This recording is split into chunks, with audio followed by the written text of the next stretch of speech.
Oh no. Is Erin coming? Erin will be here in 5 minutes. Today is September 22nd. It's the Policy Advisory Committee. We'll start with attendance. Go around the room, say who's here. Stephanie, we'll start with you. Stephanie Russo, Director of HR. Leslie M. Powell, Director of Finance. Rob Mezzanotte, Assistant Superintendent. Kenny Dubas, Superintendent. Andrew Hennius, attorney for the committee. Jennifer Lima, School Committee member. Next is citizens' comments. We don't have anybody here. Next is the approval from the minutes from the 8:25 meeting. Did everybody have a chance to review them? I'll make a motion to approve the Policy Advisory Committee minutes from August 25th, 2025. I'll second. Oh, okay. All in favor? Aye. Okay, awesome. So next is, first on the agenda is the Title I Parent and Family Engagement. Rob, did you have any comments you wanted to make on that? So, is there a way we could delay that one until a little bit later? Yeah. Because I know that Lydia's on her way. She's Okay. coming from another meeting. I had a chance to talk with her very briefly prior to this meeting, but it'd be better if she were here for it. 100%. You know, if Yeah, it's I wasn't okay. sure whether it was being pushed or delayed. That's fine. So Yeah. we'll move on to GCB. So we did some revisions, based on comments. So I guess my question is, do you want me to go through the sections or just the things that were still pending? I think the stuff that was still pending. Okay. So the stuff that still has the comments outstanding. Yeah, and honestly, some of the comments, like, I couldn't get them to go away at one point, and I kept trying. So one of them was under paid holidays. The question was, should be more clear. So I just wanna make sure that we're all in the same file, cause I only see Ken and This is Ken and September September 18th? 18th, but Yep. you know, I see I got it. that, okay. Yep. Oh, okay. So, I don't think I'm in the right one then. I only have. If you go to the Go to policy. the policies and product process. so I did that too, and I couldn't get in it either. So I was in my original. So if you go to policies and process folder, In where? it's Where is that folder? They don't. I don't think I You have don't it. have that. I don't think I have access to it. Stephanie, you do, I for do? sure, and. I thought, cause I went to the link that was I in went the to the agenda, link but into that was the the agenda, old. and it's the old policy. Yeah, only Stephanie No, has no, access. it's not from there, it's so here. Can I just share the policy with? Oh, share it, because I can send you the, That explains it, cause I'm like, I don't. So I'm in the policy that I thought I would, that Yeah, I you're sent right, you. Leslie, and you didn't have it, but Stephanie, you do, I'll reping you. All right.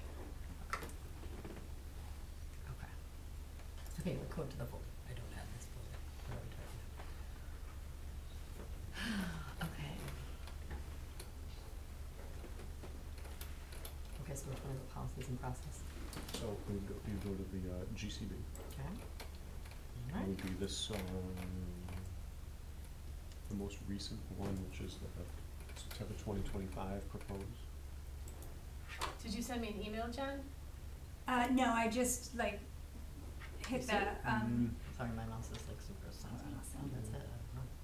So am I going into my See drive? that one? Oh, there it is. Yeah, It's hidden. yeah. Okay. Alright, I am, I don't know. I believe I'm in Are the you correct in? one now. I am not. okay, here, I'll send it to you.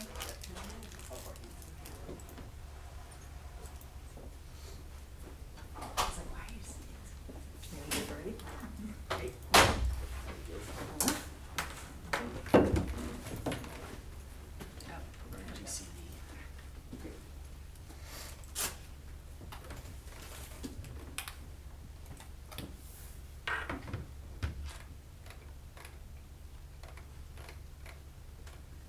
So, I still have the first comment as paid holidays. Is that not the first one? Mhm. Yes. Okay, so, these are the holidays that we are currently celebrating and that are, I guess, I wasn't sure, they're also the holidays that are listed in the ESP contract? I think that one had been resolved. Okay, Yep. alright, so, Alright, I'm just gonna check off her Okay. comment, so it'll alright, go away. okay. Okay.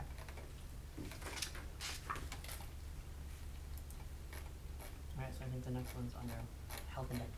Yeah, I'm trying to get there. Okay, health and dental. The one thing that we put in, or I put in, was that if somebody's not here 100% of the time. I think that's where we are.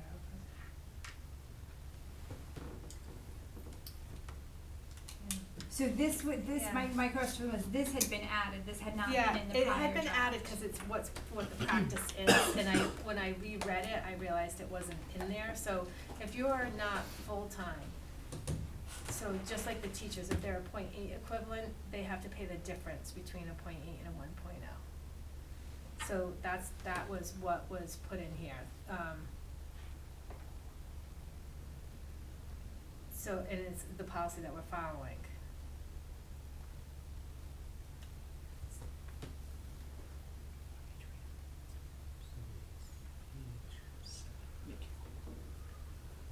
So it is new since the last time we met, but it's Consistent with the current practice. consistent with the current practice, consistent with what the teachers are doing.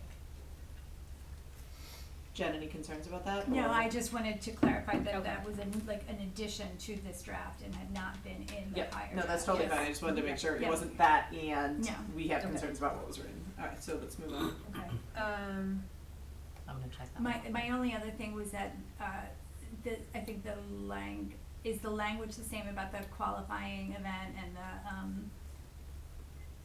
coverage and everything, is that consistent with the buyback? In other contracts? No, Oh, we had, the buyback language was, taken from the new ESP contract. no, I'm sorry, we had there's language in here somewhere about qualifying events, Yeah, we tried to make it clearer, last time. is this the same as that? Is the language in this section the same as the language in the other section about qualifying events? In the buyback section? Is that where that is? So that I see it right above the buyback, it says Mm-hmm. questions for qualifying events to contact HR. so That, so if you have a qualifying event, it just says coverage will begin the first day of the month following notification providing there's a qualified event, and then it says contact HR. Okay. If you have questions about a qualifying event.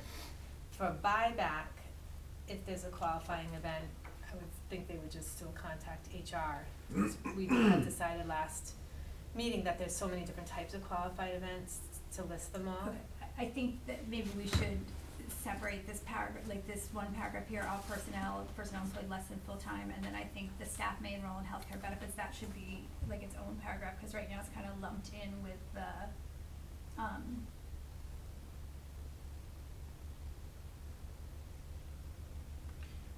it's messy. Jen, would it make more sense to you if we took the all personnel about not being, the prorated basis, and moved that down? So that we start with I think so. all fringe benefits, Yep. then we go into Yeah. staff may enroll, and then if the Then member put- wishes to receive coverage, and then put, if they're less than full-time, they'll be prorated, and then if they have questions, like under the qualifying Yes, event. I think so. Okay, So do you want me to just cut and paste it now or later? I'm gonna do it right now. It's to- Okay, yeah. okay. In So my that notes everybody can see, and if that makes sense, let me know. was the last time we met August 25th? Yes.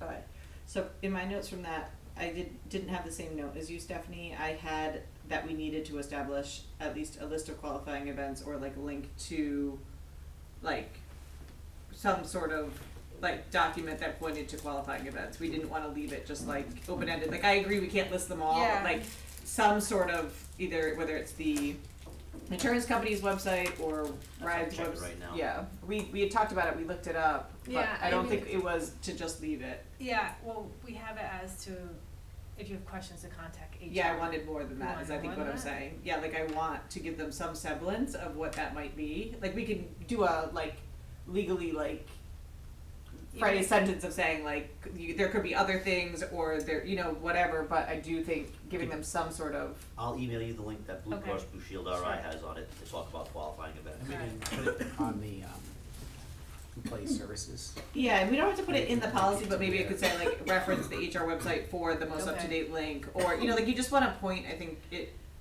to people just to give a sense, knowing that we don't maintain that list, if that makes sense. So here we could put,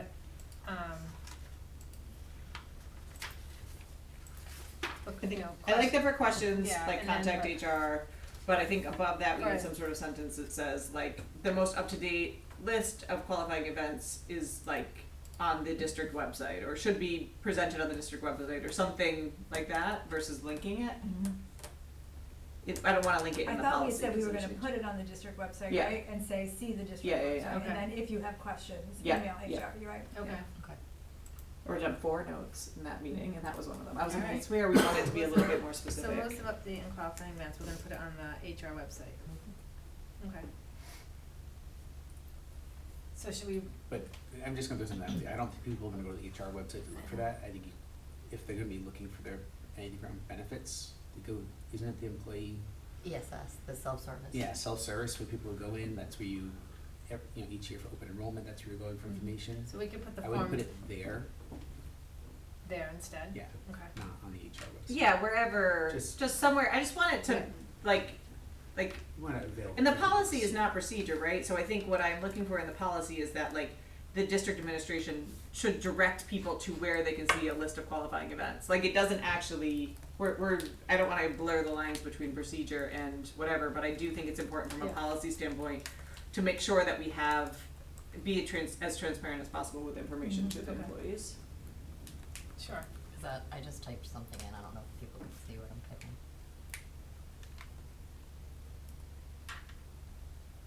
Yeah. Again, though, that's very procedural, that sentence. Like, here, I'll show you what I mean. We can keep going and then I'll. Okay. So buyback, was there a question under buyback, Jen? I think we talked about if both spouses were married, they have to have, they can't, only one person, like, so if you have insurance, you can't get the buyback. Yeah, we went through that, yeah. So that was all set? Mm-hmm. Okay. So retirement is the one that we've been really trying to get clear, going back and forth about. You have to meet these things, then you get this. So we just handed everybody a new piece of paper to see if we thought that this would maybe be a little more clear. We tried several different ways to word this. And this would, the language that I provided is just the top part. So then it would then go into qualified retiring personnel shall receive the Okay. following only after retirement. So that, I just didn't want to be redundant.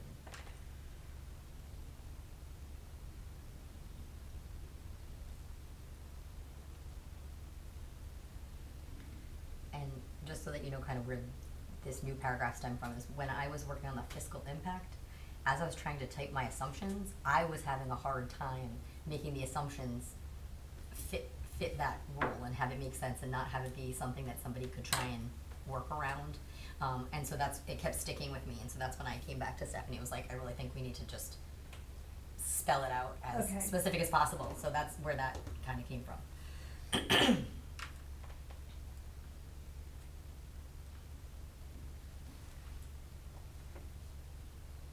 Okay, yeah, this is definitely more clear than it was before. So, and it has always been like this, the consecutive years piece? For administrators? So We don't have it at we don't all have right now. anything. Yeah, but is that normal? Like, I'm just thinking, like, if you were a teacher in the district for years, and then you went and you were administrator maybe somewhere else, and then you came back, like, I feel like it's uncommon to have 10 consecutive years as an administrator in a district. Like, teachers maybe, but administrators seem to move a little bit more. Mhm. Well, I think we wanted it to be years here. Yeah, I think we were, No, I understand that, but do you know what I mean? Like, I do, I can see your point that a teacher who's gonna stay here, if they're on a step scale, the likelihood of Yeah, them staying that's- for 10 years seems, much Pretty- higher than a assistant superintendent for 10 years. Like, just from a, like, Mhm. is the that way what that it people was move around, the way before? that people, So I believe it used to be in the policy and it got taken out, was this the one Mhm. where we put it back to what it had been, which was the 10 consecutive years, is that correct? Yes, we had just put it back in the way that it I was. believe that Which is is my on- understanding, which that is- the very original policy that predates the one that we're working on right now, like, so, what was it, when was this updated, 2015? There wasn't a There policy. wasn't, there was It didn't no actually- retirement There was nothing. pay. Maybe it was in the contracts? Yeah, but there was no retirement in GCB, I don't think. Prior. I would like to pretend I could remember that, but I cannot. And I I'm was just saying, yeah, and unless so I that don't one- know, but I thought, Yeah. and I I could be thought thinking of a maybe- different item in the GCB and not retirement, I Let could me be. see. I'll tell you right Just had it up too.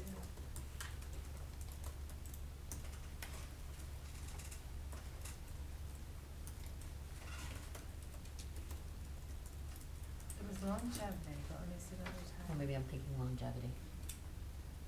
I could be. Yeah, I don't think, No, there was nothing in Okay. retirement, just, no. Yeah, it was longevity. yeah. There's a sentence in here, all full-time 35-hour per week supervisors shall participate in MERS. Yeah. Yeah, just Yeah, in the. just- it doesn't- Yep. So what happens if we hire someone and they're 61 Mhm. and they're with us for 6 years and they Not decide they're eligible. going to retire? Not eligible. That's where I'm concerned. They can That's where- retire, they just don't get the benefit. Yeah, they're just not getting the They're sick not payout. getting a retirement. And that's even if they payment worked in from the us. district, Ken, Mhm. for 20 years before becoming an administrator. That's where So like, the Is consecutive that piece I think is interesting, because we're going- looking for service. is that going to But I think if prohibit they us were- from people that are applying here when they realize? I guess my question would be, is it consistent with what other districts are doing? So, but Aaron, you're saying consecutive years of service, is it consecutive years of service as a, like, supervisor, or just I think it's consecutive just years of within the within district for 10 district? years, so That's you why I could don't have think taught it's- for You 10 could be a years. teacher and scooch into administrative and No, I and get still that, but like I'm qualify. thinking, I'll use our friend Kenneth here as an example. He was in the district for, I don't know, however many years, right? Then he left, went to other districts, then he came back. That doesn't count, yeah. Yeah. Yeah, but that's where I was saying, do we care about that consecutive piece, and do we care about, is the 10 years piece realistic for an administrator? In my opinion, it is not. I wouldn't say it's unrealistic. I would say it's less common. It's less Yes, common, less. but Yeah. I think also this is Do we wanna be paying this out to everybody? that's what I mean, like, this is No, a. yeah, I just wanna do something, I just wanna find the balance between fair and just for the employees and the district. Like, I just wanted to, You want it I to be guess- something that's an attainable benefit. Like, Yeah, at some an point. obtainable benefit, but also, obviously, we wanna make sure that, the district itself as an entity is protected too. Yeah, not too attainable. Yeah, I think, Well, no, but yeah, and you understand what I'm saying. Yeah. I think 10 years, making sure that it's not like you have to have been an administrator for 10 years. Like, you can like move out of like teacher and like into like move from unit to unit. Like, I think that's important, right? Like, you don't want to penalize somebody for advancement, right? Like, Yeah, that's definitely essential, but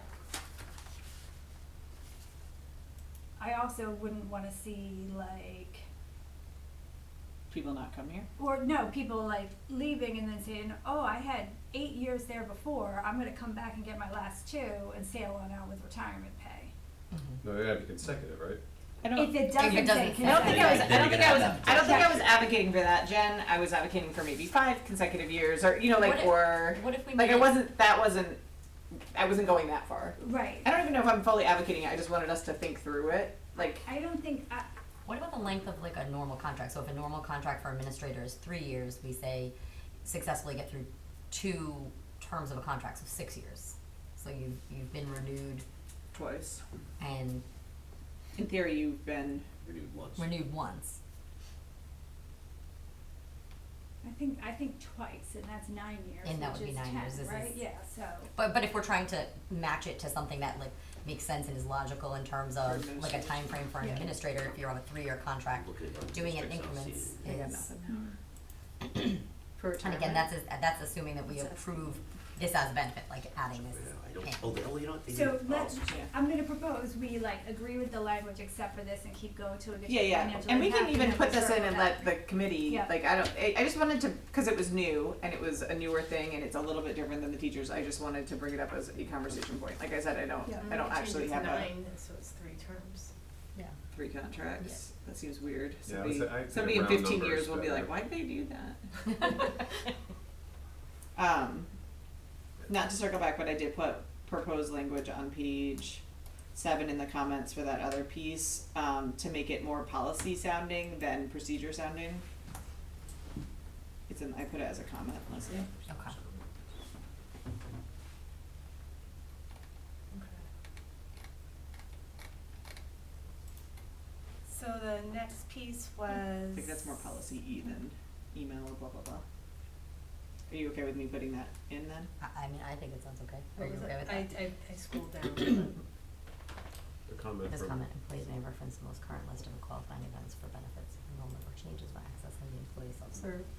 Under the benefits section, human resources will provide clarification as needed. Yeah, I think that sounds good. Just like a little bit more. So the next section was on the base salary when we were talking about, if the teachers union only were, they negotiated only step increases for the teachers, but the step 10 teachers were gonna get a percentage increase. We changed it that we would get the same percentage increase as the step 10 teachers. So if everybody like 1 through 9 just got from, step 1 went to step 2, and they all moved up a step, but the step 10 teachers got a percentage, that we would get the same percentage as the teachers. And along those same lines, if the step 10 teachers don't get any, we don't get any. What page are you on? 9 Nine. at the bottom. So we originally had 2%, so now we just tied it to exactly what if the teachers got, that's what we put. Jen, are we not resolving that comment on page 7?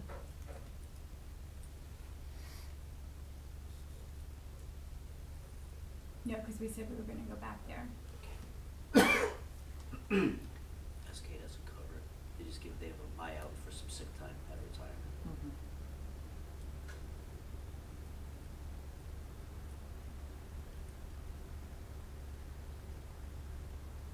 I mean, I think this is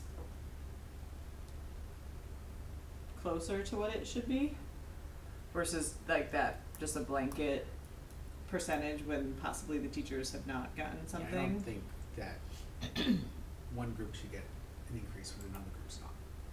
I don't think we should have that type of language in here. Well, but, I mean, but, I don't. This actually gets it closer to fair because Yes. So if there's- before the union could have had not negotiated anything and you all would have gotten 2%. At least this is giving you some protections to alignment. and Ken, it's with the understanding too that if the teachers don't get a percent increase on top of their step, that step is, the average is 6%. So even if the step 1 through 9 are not getting a percentage increase, they're still Their step all moving up a increases. step and getting an average of 6%. mhm. So it wouldn't be uncommon if they weren't getting anything for a step 10 to potentially like be the only group getting something as well. I've been in a district where that was how it was negotiated before. Say that one more time, Leslie, please. So I was just agreeing with Erin that, and Ken, that it's not singling any one particular thing out because it's not saying the administrators are getting something and everybody else is getting 0, but in reality, if the step 1 through 9 gets nothing, they're still getting a minimum of a 6% increase because the average Steps. increase from one Step step to increase. another is 6%. Okay. So it's rare to say in a contract that the teachers aren't getting an increase because as long as they're getting a step, they are getting an increase. By moving from By one moving step to from the one other. step to Okay. another. And it's not uncommon during negotiations in a lot of places to see that, like if you're at a standstill, just the step 10's getting some type of percentage. So aligning us with whatever that would be, regardless, it could be 0.5%, it could be whatever. It's at least creating that consistency so it's like the administrators aren't a standout Okay. at all. Basically putting the administrators and the step 10 people kind of in the same, Yeah, Yes. yeah. right? Mhm. Yeah. But, and along with that, if for some reason there is a negotiation where it's 0 across the board, then it's 0 Zero across the board, yeah, even for us. yeah, which hopefully it isn't, but that's, Yeah, we hope that you that's. know. But yeah, but it's at least it's consistent across. Yeah. Is there any scenario where the step 10 teachers would get some type of weird percentage bump due to some odd thing that would not wanna be applied to the administrators, where there should be a carve out in here for that? Yes. Like, what I'm thinking of, I You don't know always if we should apply or not, what was, I just came in, it was the year before, did they get like a $2,500? That was when they had no That contract, right, the was- contract was not. No. done. They did a rollover and they gave a one-time only payment Okay. to the employees. I'm just envisioning a scenario, right, where there's a contract negotiation and for something, they're like, okay, we're gonna give you step 10 teachers an 8% raise, right? And like, for whatever reason, that should not be applied to the administrators, right? But the way this is written right now, It it has to be. has to be. Yeah, I do get nervous because like collective bargaining units are collective bargaining units, administrators are not. Like if there was no money, right? Like there was really no money, you still have to meet the contractual obligation.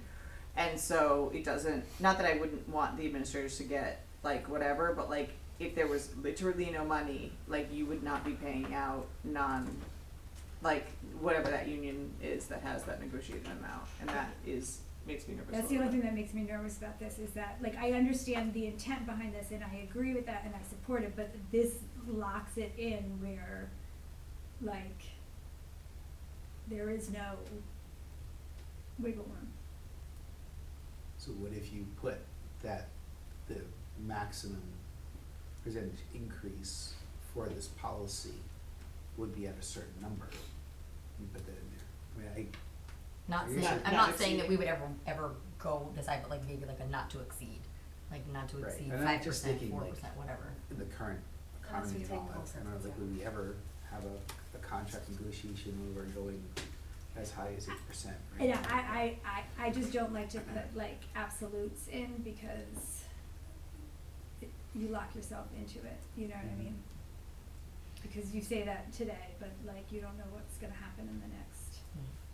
Mm-hmm. I mean, unless we just take that sentence out, that whole sentence and leave it. The only trouble with that is. Get salary it- compression. Yeah, exactly. Is what? I don't need to say it. Salary compression, yes. I am sorry. Oh, So salary you compression. get salary compression because if the teachers, the step 10s are continuing to get percentage increases and the administrators are not, then you're getting closer and closer, which is what it is, but that's what would happen. There's no like, and this is just for like the three. I'm trying to think of how else you could solve this problem. And it's really tough too, by having this in here, we're still tying ourselves in some way to a collective bargaining agreement that doesn't apply to this group of people, cause they're That not. you negotiate, which is also making me have the egg. Right, so it's all around having the percentage here tied to, just in general, the teachers is a little tough. I actually, with the language, I That's actually how thought we it's- would go backwards. So, where it said like 2%, like where you could say like 2%, but you could say, but like you don't get that if the teachers don't get, if the step 10s don't get 2%, you don't get 2%. So I was thinking like, instead of writing it like this, I would write it backwards, which says like the administration gets 2%, but cannot exceed, like, but if the teachers get 0 that year, the administrators get 0 that year. Like go the opposite direction. Meaning, like, untie it entirely from Yeah. the, and just put what our increase would be. Yeah, untie it, put what it is, but tie it in a sense of like, you don't want your administrators getting percentage increases if the teachers are getting nothing. So basically, even you said like Yeah. 2% or whatever, however, in the event that the certified staff gets less than 2%, Yeah. that would apply to Then the they would get, administrators then they would as get well, that, so if or the teachers whatever get 1%, percentage. you get 1%. Like, you know what I mean, like you would put that catch-all in, cause I think the goal of the conversation, in my mind at least, is like not having disproportionate, like having your whole workforce not get a percentage increase, but your administrators getting a percentage increase. Like that's my goal, at least in this conversation. To try to safeguard that a little bit. Ideally, the union and the district come to an agreement and it isn't a problem, but you never know. It would give you at least some predictability on, So how is that different than, I'm sorry, like, how is that different than what we I were was just just talking gonna about? say that same thing, it's the same thing. It sounds the same to me, yeah. it's not, because it prevents administrators from letting the teachers union negotiate 4 or 5% because they know they'll get 4 or 5%. Like, you know, like, cause Yeah, they're that's a negotiating fair their own, point. yeah. But what you described as, sort of like kind of flipping it, you said like kind of flipping it backwards. So saying instead. like like whoever, like people under this this get 2%. It would cap you guys Yeah. at a number, but you could always go less. Yeah, but it would Got it. safeguard the less, but it would guarantee a percentage. But never more before, never more than the 2%? Well, no, in that case, then we'd have to think about it and say, you put it at whatever the highest, my thought would be whatever the highest thing that we've given teachers recently. So if the highest we've given them recently is 3%, we put 3% knowing that ours will go down. If we negotiate 1% and 2% with them, we get 1% and 2%. So no, So, like- so But essentially if what for we're some saying is reason You're- the we're never base gonna is go higher than 5%, 3, they'd still get 3. But Mm-hmm. based on the contract, you know. Yeah, yeah, But, that's but what, it's that's not how I would. incentivizing us to So- negotiate so, something uh, that maybe isn't fiscally responsible. Yeah. Alright, so we'd say admin's like, again hypothetically, no higher than 3, Mhm. but if it's under 3, it'll be, meaning if the teachers get under 3, that's what we get. Mhm. So what happens then if the unions get above the 3%, 5%, 6%? I'm just saying, like, We get 3%. Then we get 3. We would get We 3%. we get 3, but then that's also Making going that to, gap. right, that gap is getting smaller. So like if they did it a couple contracts and they got 5, Yeah. 5, The tricky 5. part is that every 3 years you all get to negotiate your salaries individually for those who have contracts, right? No, So, we don't get to negotiate our salaries. well, so what happens when your contracts renew? The contracts renew, the language that's in there, the amount that's in there just gets rolled over here to school. Yeah, we don't get to negotiate our That's salaries. silly, you should negotiate it. I'm just saying, that's usually what happens when you have a 3-year contract, when your contract's up, you negotiate the terms. But that's not, it's what's budgeted. That's not what happens It's not in K-12 typical- land. That's not typical in our, Yeah, in our because no, it's world. also- that's not how it because works it's out also here. Not typical It's in also our, not in our budgeted world, no. either, so like when we budget, we had a year, we budget based on what the contracts say, so like, Yeah, but you could everyone budget year gets- 1, 0, year 2, whatever, year 3, whatever. You know what I mean? good, and we Yeah. don't do that, Yeah, so yeah. Okay. it's not Education is typical. weird. Well, I work in education, so that's the even weirder part. It's a different, it's a different, yeah, that's fine. It's just the way it's that- a that's different just the way- dynamic, yeah. you know, it's not, it's not. So, I mean, The other thing too is like in two contracts, if the teachers are going up and the administrators are not, this policy can be relooked at also, like this policy is not locked in stone, like, so this could always be. Yeah, it could be really tough. I mean, I think so if we get to a point of salary compression, we could say, we've reached this And you point have to- and we need to assess this Right. because, yeah, I mean, Or I whoever's might say here, just, probably won't be us, but, you know. I mean, if you wanna get your 10 years. I mean, do we have any like history or reference guide as far as what percentage the teachers are usually getting? Is that something we can? Oh, I'm sure you Yeah, can, I mean, we I'm can sure you go back can and look figure at it the out, other yeah. I mean, I Okay. think we just take out that last sentence and tie it, like it used to, like it was to the teacher Yeah, I contract and mean- leave it as is. Yeah. Well, you- no, what? That's literally the opposite of what I was Yeah, saying. everyone's I saying know, not but to tie it to You the can't do contract that at because all. then they will have and I believe in good of people, but like they would have a personal benefit to the negotiation that they are doing on Conflict of behalf of the interest, district. Yeah, it's a conflict. I mean, You I can't think- do it like that. So how it's always been tied to the teachers' contracts everywhere I've worked, they get the same percentage.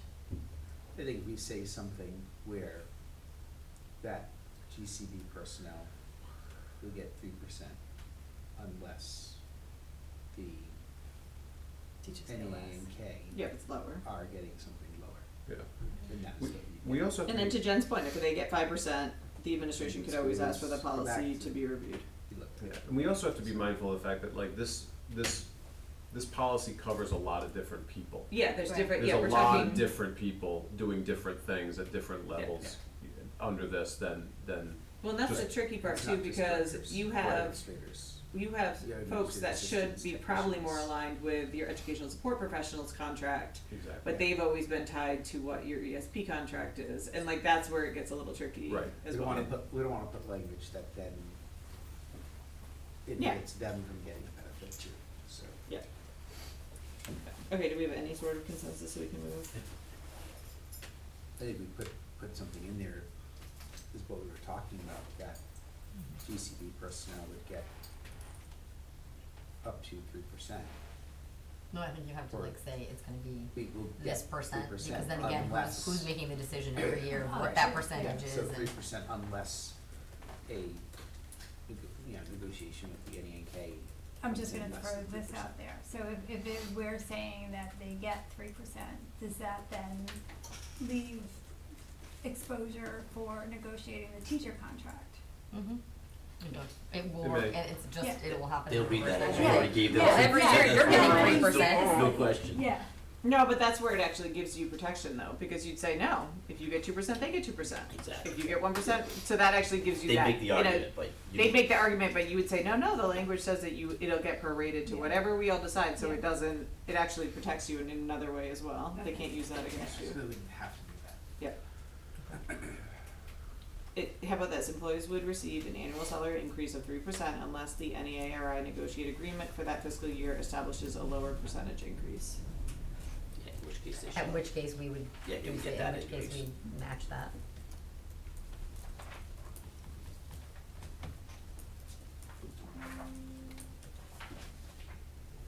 It's essentially the same thing.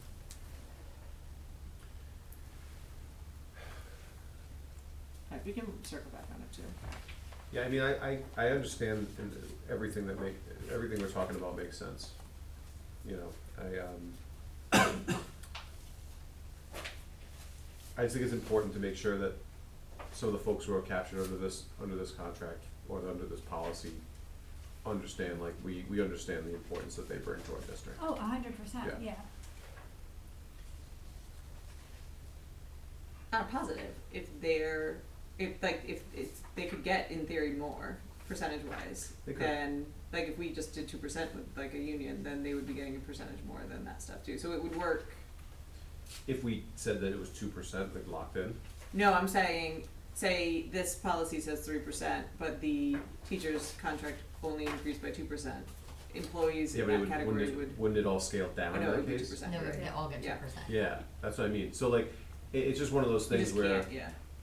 I just want to be careful because it's kind of, it could be taken in a way of like, you get the same as them or less.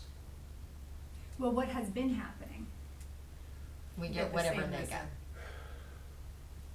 Yeah, and I'm just saying that could be. So you're not gonna get less than what the teachers are getting. You do though if the teachers get more than 3, based on what we're saying. I know that's the number we're throwing out Yeah. there, but if the teachers get more than 3, then it would be less. All right, let's think.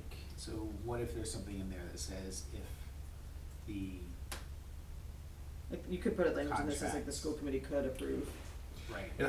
it is above 3%, then The school the committee will review. GCB percentage increase will be renegotiated.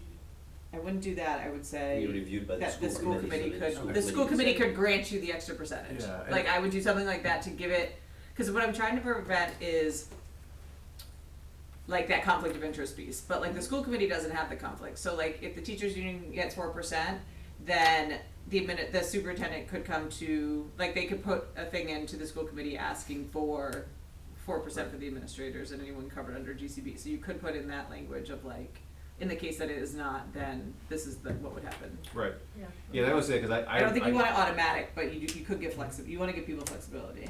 And I would even put it in, like, the school committee could approve additional percentage for, like, not a blanket increase, but like, for certain, like, groups, right? Like, would it have to be for everybody, or could it be for, like, certain Well, positions? that's where this policy's wackadoodle, because That's what I GCB thought. shouldn't Yeah. be covering. It shouldn't be covering Yeah, But there's a this big level and spread. this level, Yeah. yeah, But it Yeah. is. yeah.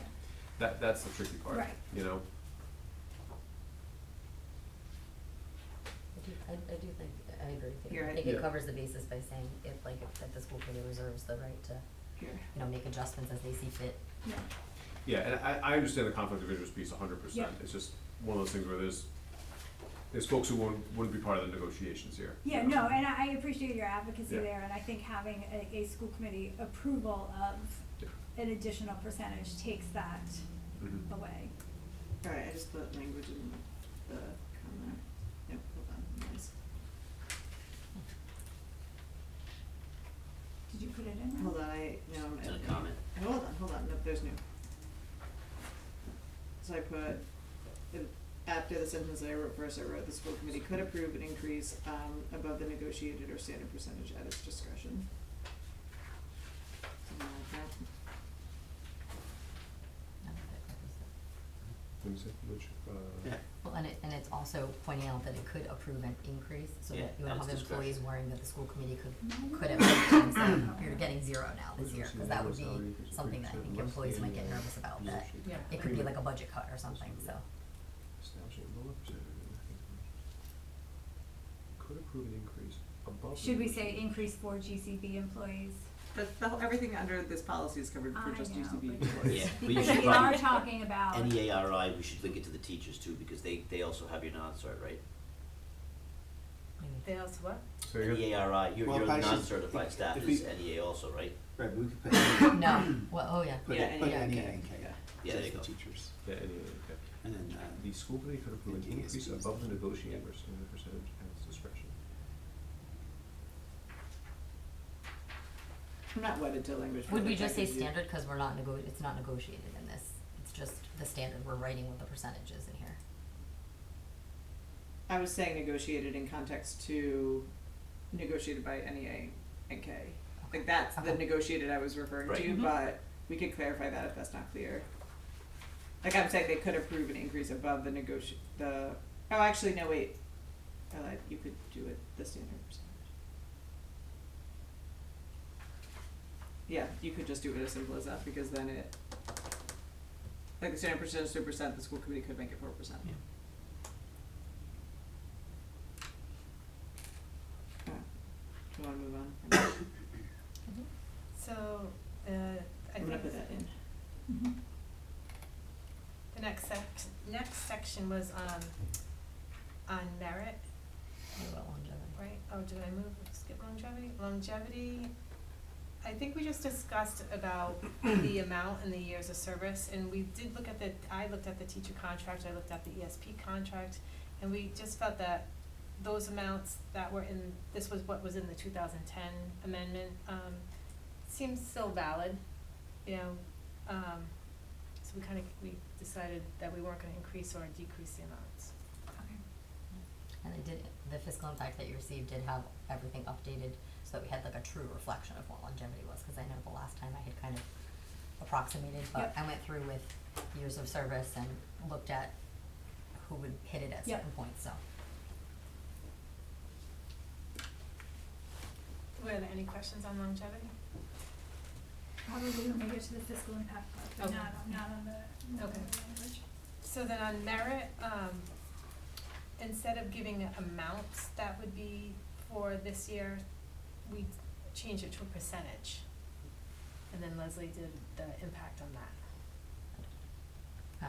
We just, and I know we talked about this last time, we just think that that makes it more equitable, that everybody's getting, it makes it easy to tie it back and to have that kind of backup financially of how we arrived at that number, so nobody feels like someone's getting more, someone's getting less based on that arbitrary number. It's directly tied to what their salary was in 2025. And then also it allows us to pick a date and also say, like, you had to have been here in 2020, like during that fiscal year, and have had a salary in 2025 to even qualify for this, so that, you know, anybody who started after July 1 of 2025 wouldn't fall into this bucket. It gave it like a nice, like, hard line. And then,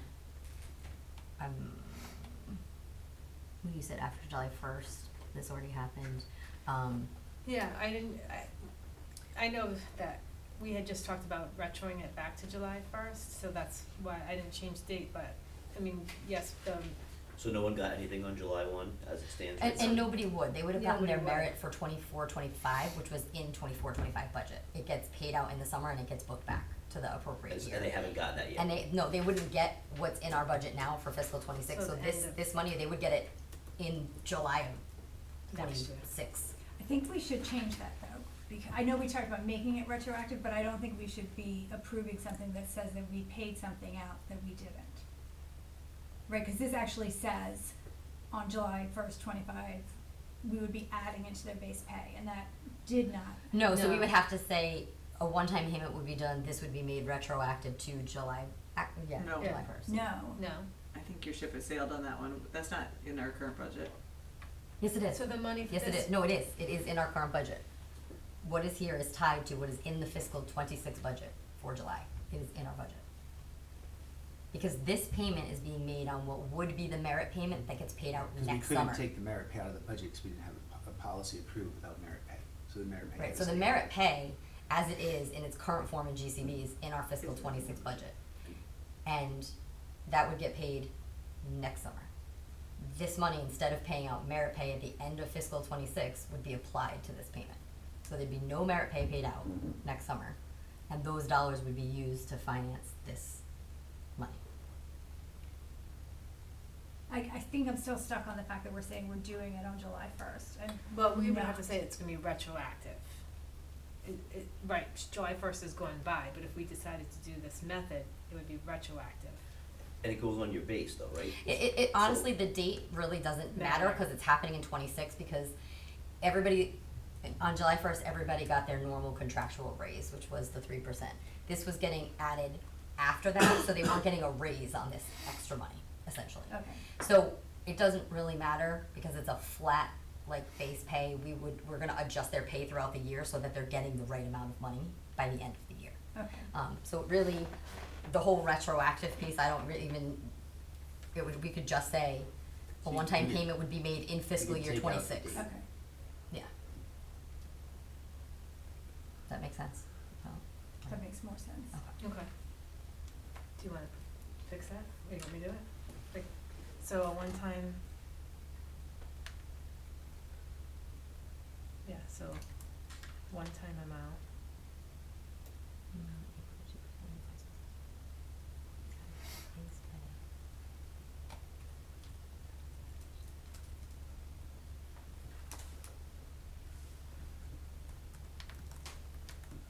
What would be? Does that make it, does that make it make more sense? I don't know if it does. I don't know, one-time payment. A one-time amount equal to 2%. Yeah, cause it's not a one-time payment, it's getting spread out Right. in their pay, like we're just changing their base salary Okay. essentially. So, In fiscal year, I know, I'm trying to think of the whole sentence made more sense when we were doing it, base pay. when we were talking about this in May. That's why I like the word retroact, like it, cause it, then it just spreads it out going forward, or. Write it, but could you write it for the humans? Like, could you write like those employed on July 1, 2025 will receive blah blah blah instead of like on the date? We No. we can. I don't know, it No, just- I'm trying to think of how to say Can it. somebody remind me how we got here too? I'm so confused on this part. Because my recollection is we wanted, everyone sort of universally agreed we wanted to get rid of merit pay. Yes. But then the question was for folks that had been counting on that as part of their salary, how were we gonna address this last year for people who were counting on that money before you actually eliminate it? I think So that this was, is that was the but genesis this, of wouldn't the- they get the merit pay in like June of, They're not gonna get it anymore. If we do this, this is it. no, You but were what I'm saying saying. the past retro, that's what I was asking Like, we're earlier, not like, going did they get backwards. retro pay in July? Yeah, did they get merit pay They got for their every They got it Everything for else. last year. Yeah, Right. so we're talking But about. it didn't come out of this budget, it came out of last year's budget. Yeah, we're But talking they about. still got it. Yes, Yeah, yes, so we're not yes. doing anything. No, they No. got, they got their You- got their merit pay for the last school year, fiscal Yeah. year. And we told them that that's the last time, because we were trying to remove it from this Yeah, so- policy. We Yeah, ar- why we would we arrived. Why would we do safeguarding- anything no, retro? We Yeah. arrived at this kind of concept because when we met with the employees, there was this understanding of people who felt like we were taking away a benefit Benefit. that they had been given upon their employment. Like, part of why they may have wanted to come to North Kingston was because we had merit pay. To them, it was a benefit that we would now be getting rid of. So this was a way to say, okay, we understand that we are removing a benefit that you may have, it has, a certain perceived value Yeah. for them. We can accommodate that by giving you a slight bump in your base pay, so that instead of getting merit pay every year, they now have a higher salary that would have, let's say, compounds faster. Or more money is pensionable now, so that money is going toward their pension more. So we're trying to show them that by doing this, we were giving them a value add, we weren't entirely Just- taking something away, but that they needed to understand that moving forward, that merit pay was no, like, this was a one-time thing that was happening. So that's kind of how we arrived at this concept, was to kind of say, yes, we know we're taking something away from you, but we're gonna give you something, albeit a one-time, smaller thing, we're gonna give it to you now as like a sign of good faith. And the employees that we met with felt that that was fair, that they were okay with that.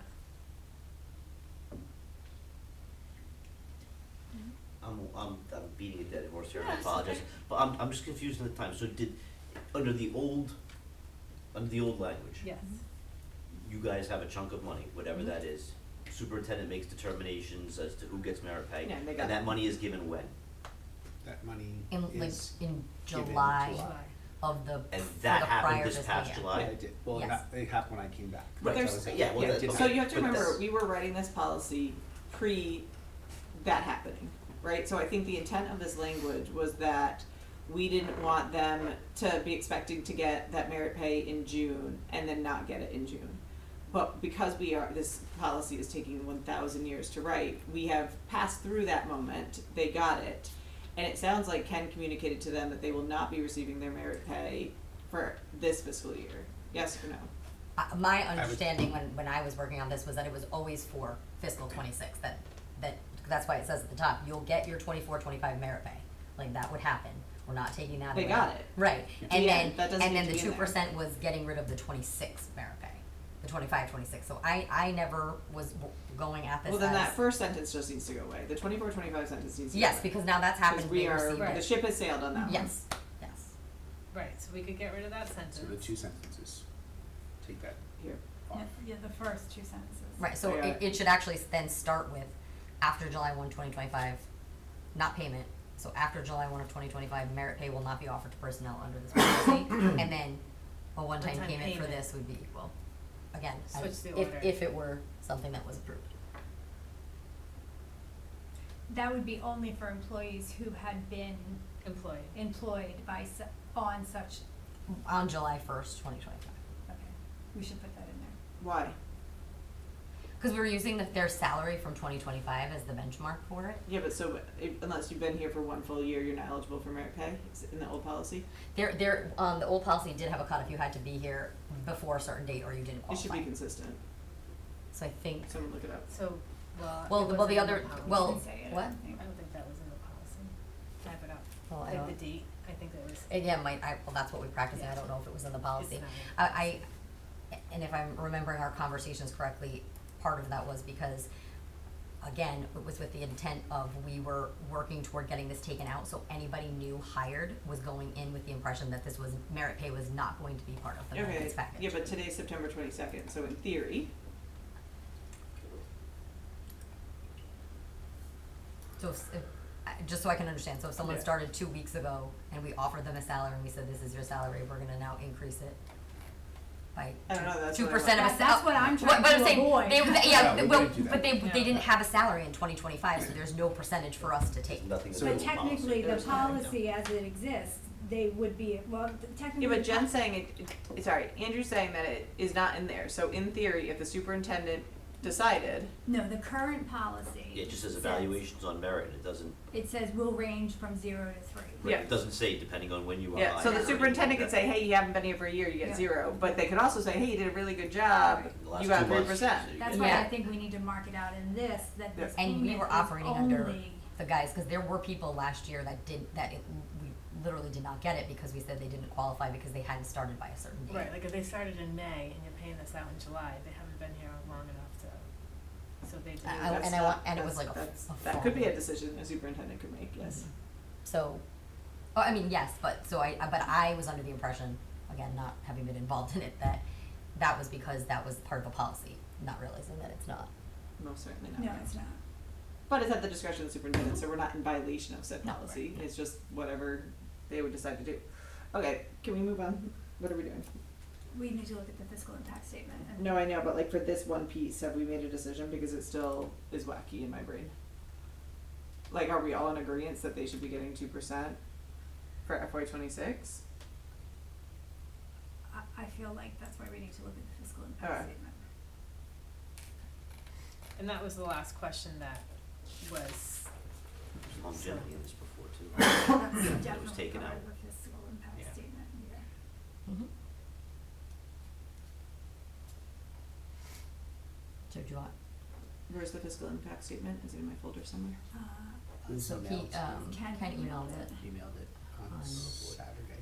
Friday, Saturday. Can we put it in the folder too, Jen? Ken, you said Saturday? Yes. And I apologize, I didn't know there was a folder to add it to. So I didn't put it in. No the worries, folder. it's like one of the few things we're organized on, so it's exciting. I'll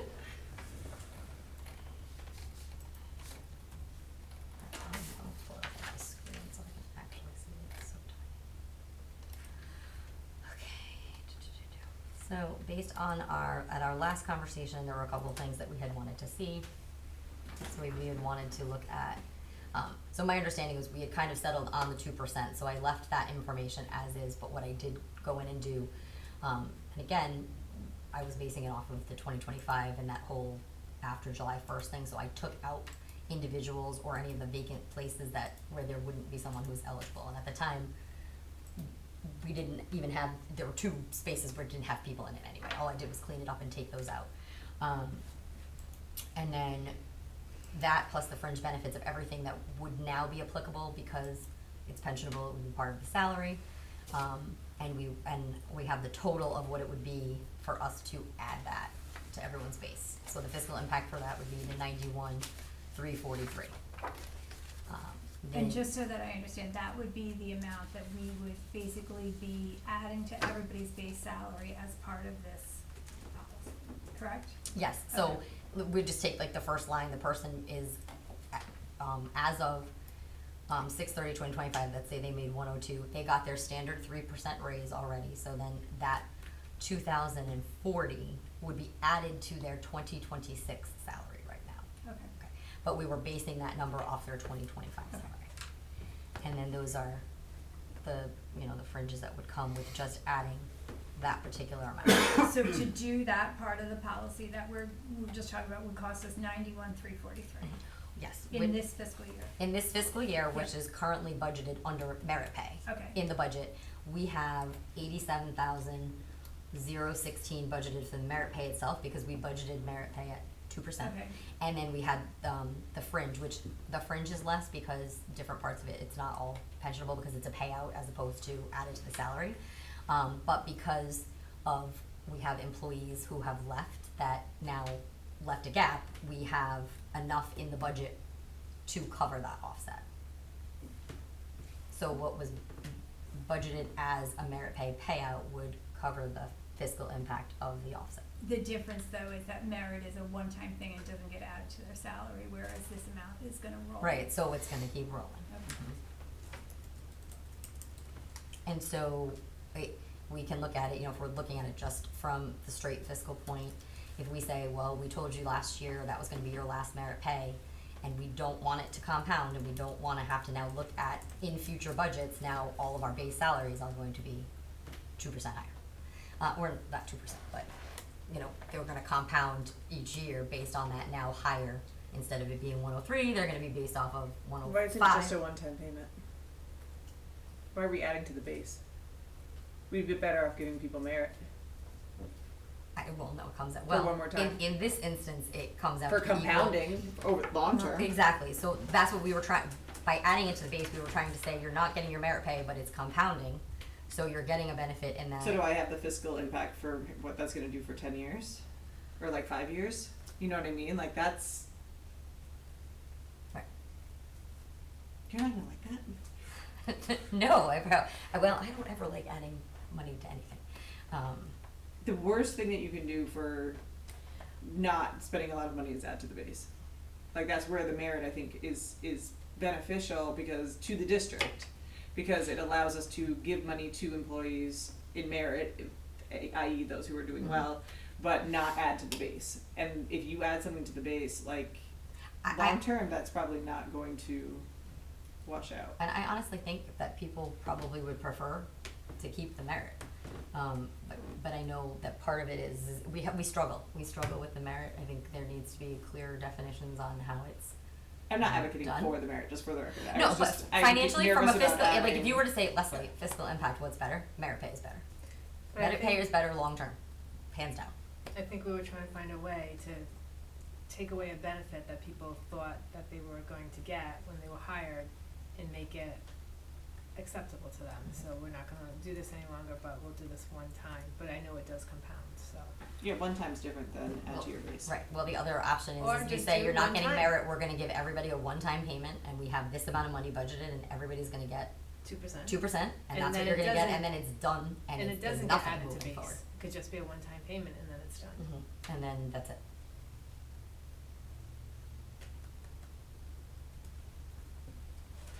Knowing that we financially can afford that.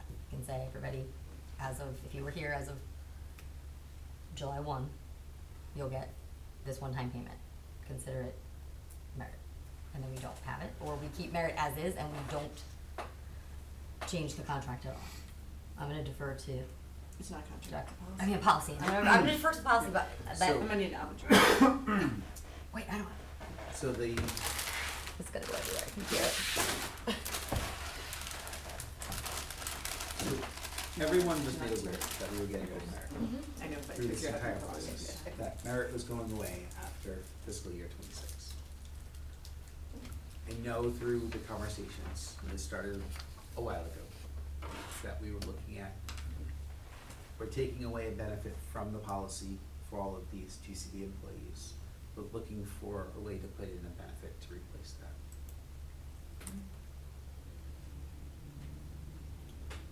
I think what I'm worried about, Pam, is like the money piece, right? So, Right. So if this is actually, if this benefit is not going to be in the best interest of the district in the long term, then we should rethink that. Well, and we also have to consider the fact that in That's gonna some of these be- positions, you could be giving them this extra base. Now, are they no longer aligned to other other yeah, there's district that piece of similar it. positions? But I also was thinking about like, in a really tough fiscal year, the superintendent could say, I'm so sorry, everyone is getting 0%, like there's no merit this year, right? Because we just, you did such a good job, I appreciate you so much, but there's literally no money, Mhm. right? Mm-hmm. If we put this in, like that doesn't exist, like there's no Mhm. flexibility there. Not that I don't disagree with like the fact that like merit's super tricky, and it, you know, there hasn't been clear outline, you know, all of that is there, which is why I think it isn't good, but like I do have extreme concerns about putting something into the base. But if that's the reason why it was coming out, because it's not being managed well, like, what is? I don't know if that's why, No, I- that's That not, I was don't think not- that's so what we why said. is it- I wouldn't say it's being managed well, I just think that when you're providing merit pay, and I've based it on evaluations, based on, the evaluation system, They're I don't gonna know, just I- give their people good evaluations so that they there's- can get money, so that they retain them. what was that? I said likely you would get people knowing that their evaluations are impacting that for people, like it could skew genuine evaluation, and then it also could skew like if your supervisor's evaluating you and then that means that you didn't get, like it's Could be, I mean. complicated in an environment like this, I think. It could be, I just look at merit pay, sometimes it could also cause problems within the departments as well. Well, I thought I was getting X and I got Y, or sometimes it could be, you know, you're, Should it be tied to Based like a evaluation? it though? is, it is. Evaluations That's I how think I are do it. fairly subjective though. Like they're not tied to like in business world, in my understanding, like you have a 3% goal to hit for your sales. You either hit the 3% goal or you don't hit the 3% goal, or you hit 5%, right? And so you either get a really good Yeah. like bonus, whatever bonus or no bonus, right? Like I don't think it's as clean for you all to do it. Like it doesn't.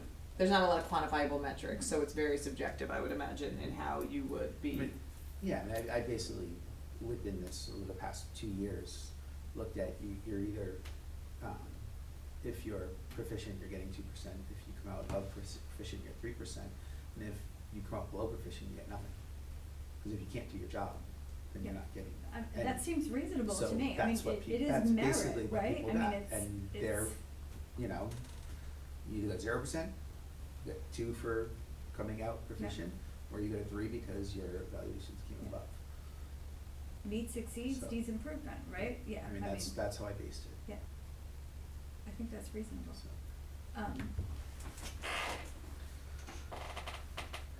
So are we solving a problem, or we don't have a problem, or we? I No, I'm not joking. No, I I think it's think- worthy of merit, but like, so what are we? I guess what is the goal of this My position section? on the merit is if eliminating it and adding it onto the base salary is gonna continue to cost the district money year after year, I don't think that's the right way to do it. I think if it's just a matter of executing the allotment of the money, that's not a reason to get rid of it.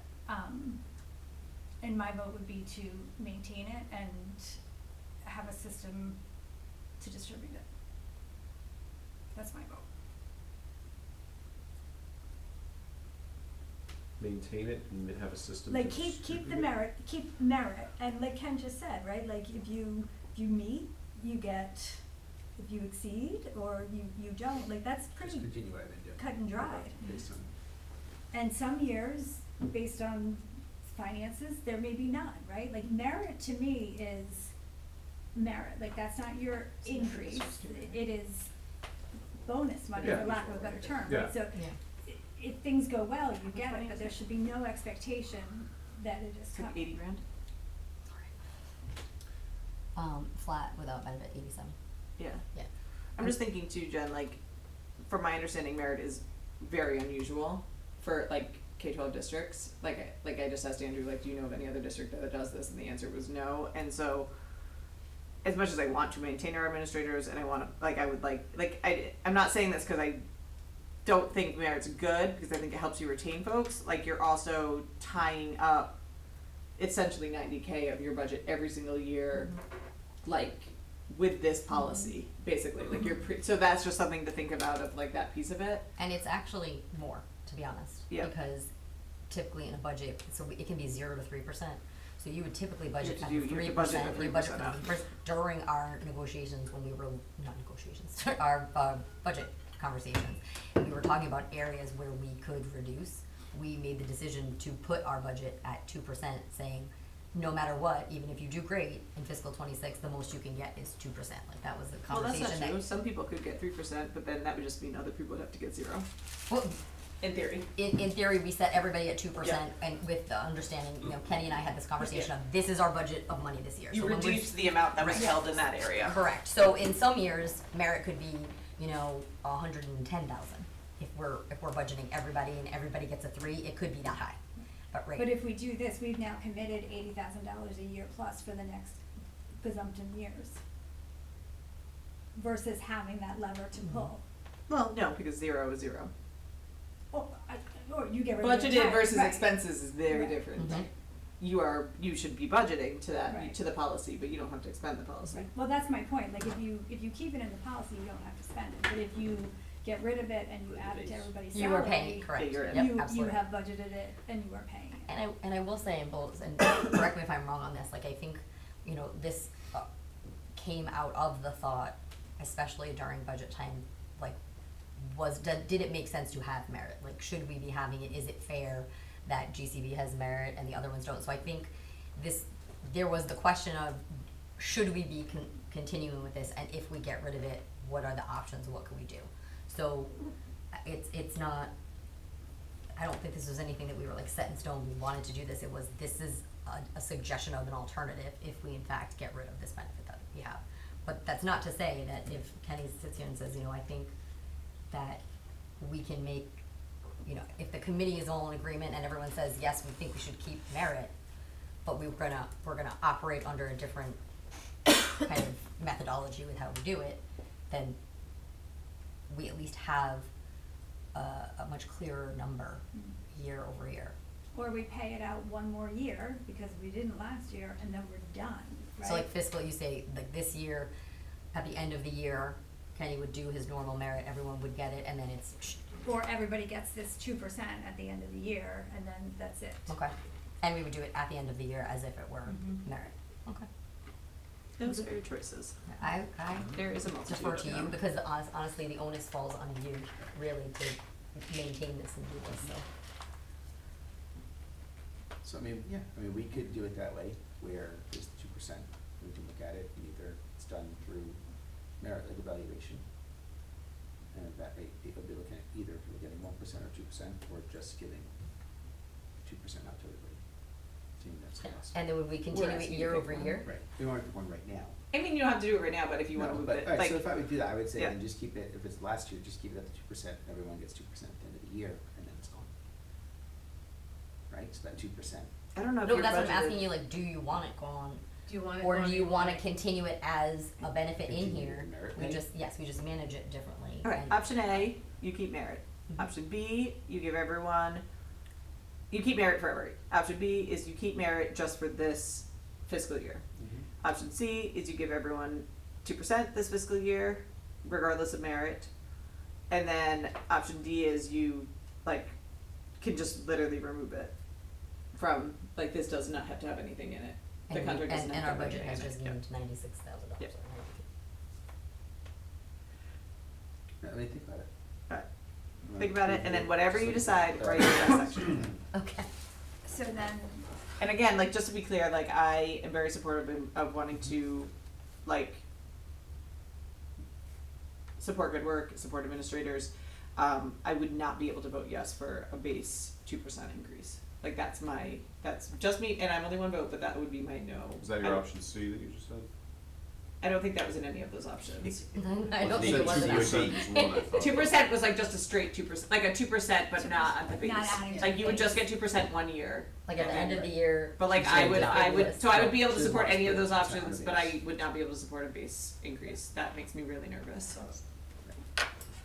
And I'm only one vote though, there's well, I'm right there with you. other votes. Um, So, okay, so parking the merit, then the Got it. longevity, Leslie, it looks like it nudges slightly up each year, Mhm. cause we get more people, but like around roughly $20,000 a year, Mhm, each year mhm, for longevity. mhm.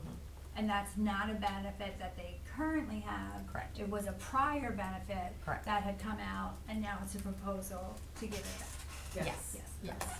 And my recommendation from this impact, but I'm not speaking for anybody else, was that because this was not something that was budgeted prior, this would be something that would go into effect starting next fiscal year. Next fiscal So year. that we could budget appropriately for it and know that we had it, as opposed to, trying to make an effort this year, So then To- we would just have to put in the policy longevity effective. you know, starting with fiscal Starting. year Yeah. 27, 27, 26, okay. 27, and then moving on. I just think that makes more sense, even though it's not a significantly large number, just if we're adding a benefit to something and it's not something that they currently have, I don't see why I couldn't just start it and plan for it accordingly.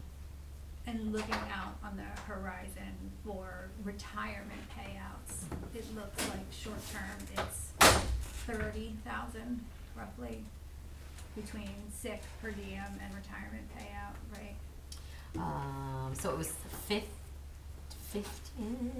Oh, I'm sorry, I'm counting the hours too. Yeah, no, I know. Okay, I had Then it. I should have hid that column. That was for So me. So it's 20? about 15,000 Okay. right now. If that were to happen, you know, if this year someone said Okay. we're going to retire, And do and we have other people who are? I think there's one. One, okay, eligible. I went like Okay. I started to do it and I was like I could go out 3 years, but there was nobody even close. Okay, so that's not a After it. huge number, okay. No, and we already have a certain amount of money built in for retirement in general in our budget. Okay. So because that's 15,000, you know, it's something that we could accommodate if we were to roll that out. But again, the recommendation can always be out there where we say starting with the fiscal 26-27 year, and we just anticipate for that. Okay. Okay. So aside from the merit, then the only thing that we didn't resolve, I think, was the 10-year question. The Consecutive. 10 consecutive years. Yeah.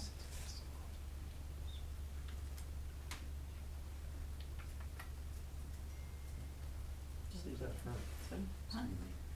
If you can, they can leave it if they want it that way. I don't. I just did. I Is think that all? that I we- just wanted to raise the concern, like, I just think I'm fine with it. it's unlikely, but I what do think- they lose if they're not here for 10 years? Well, they're not getting anything currently. Yeah. It's, so it's no, like, right now it's nothing, so this Right. would be if you happen to, Yeah. then you get. Yeah. They would get 15 days at their per diem, and they would get paid out for 50% of their sick time at $50 Yeah. a day.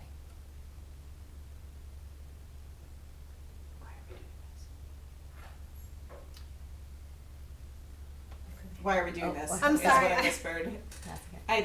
I just got lost in the sauce. Like, I don't remember why we were Adding adding the this. retirement? Yeah, I thought it was something that we already had that we were altering, so I'm confused. Because the teachers have it? I'm Yeah, trying- but, and so- teachers. And it was something that people have asked for. People have said, you know, if I've been in GCB policy for Mhm. 15 years and there's no retirement benefit, and we thought it was a way to maybe retain it, like a principal or somebody, keep them here. So if they, instead of going to another school, maybe they would stay if they knew that they were gonna retire and get a retirement benefit. But again, if we've now made it completely unattainable, at 10 But years. I don't, Yeah, I don't know. yeah. Alright, Did that they- actually makes did me they feel a ever- little bit better Did they though. ever have it at one time, though? They did No, with that's, the I think that's what we request. just No. determined, is that they didn't have They it didn't before. have it, Never. that Not- I've not in seen. There was language, I think, historical that allowed him knowledge, to at buy out least. sick time. Okay. That's what I was concerned about, is that we were making it, if it never existed and it's an extra, to be more consistent with what teachers get, I can buy onto the consecutive years, because it's something they don't get at all right now. So No, like, there's that no- makes me feel a little bit better about the consecutive Consecutive, language, so I can zen with that part. What was did we have the fiscal impact on that? Or you Yeah, didn't? that was Yeah, the we, third, we yeah, did, it was that like was 50, the it's like 15,000, it'd be, because of the consecutive year piece. Yeah. Right now, we only have 2 employees that would qualify, and Yeah. in the next 3 years, I think it only adds 1. Yeah, okay, additional yeah, employee. right, that's what you all were saying about it's Yeah. not, even if it's not. a And to be honest, if say we went to 8, or, you know, we picked like a different year, we have a lot of new administrators. I'm aware. It's not gonna, it's gonna take a little while to get Before. there. Now, granted, there will be a moment in time probably where a lot of people would hit it As all if at the they same stay, time if if they they all stay. stay. But we're looking. But you also have to consider their age. Right. You're not all the same age. So how do we wanna make a motion to move this forward Yes. with the administration's recommendation on merit? Yes, whatever Ken decides on merit is fine. I put your options in the comments. Like, you don't have to decide right now, but I'm willing to move it to the school committee and then add that piece But I after, can like, cause I'm have a deferring to Ken. response. We can have that ready Mhm. before it goes. Mhm. Okay, so I'll make a motion to move Just this. to clarify, that's by Friday. Okay. Okay, I'll make a motion to move this forward with the changes we discussed and with the administration's recommendation on merit to be added. Second? All in favor? Aye. Okay, thank you all. Thank you. Thank you. Okay, Hi, Lydia. hi Lydia.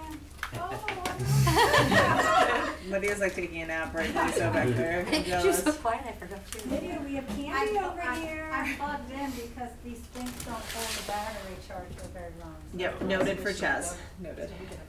Chaz is Okay. well aware. So, moving back to Title I, Parent and Family Engagement. Can I just say something just as a start? Is that okay? Yes. Yep. Okay, so I wanted to share, I just wanted, as a point of reflection, as we go through this, and I'm happy to answer any questions or anything like that.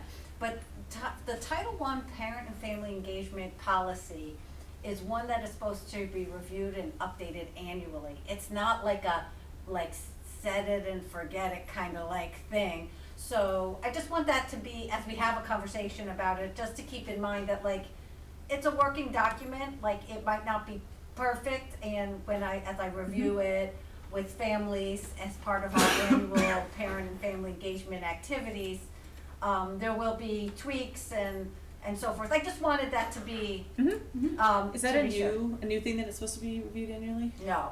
No, I think we're getting stuck again on I was just looking at policy when and it was. procedure, right? Yeah. And I really think the two things can exist simultaneously. But there is in the language, there's the way that RIDE writes the language is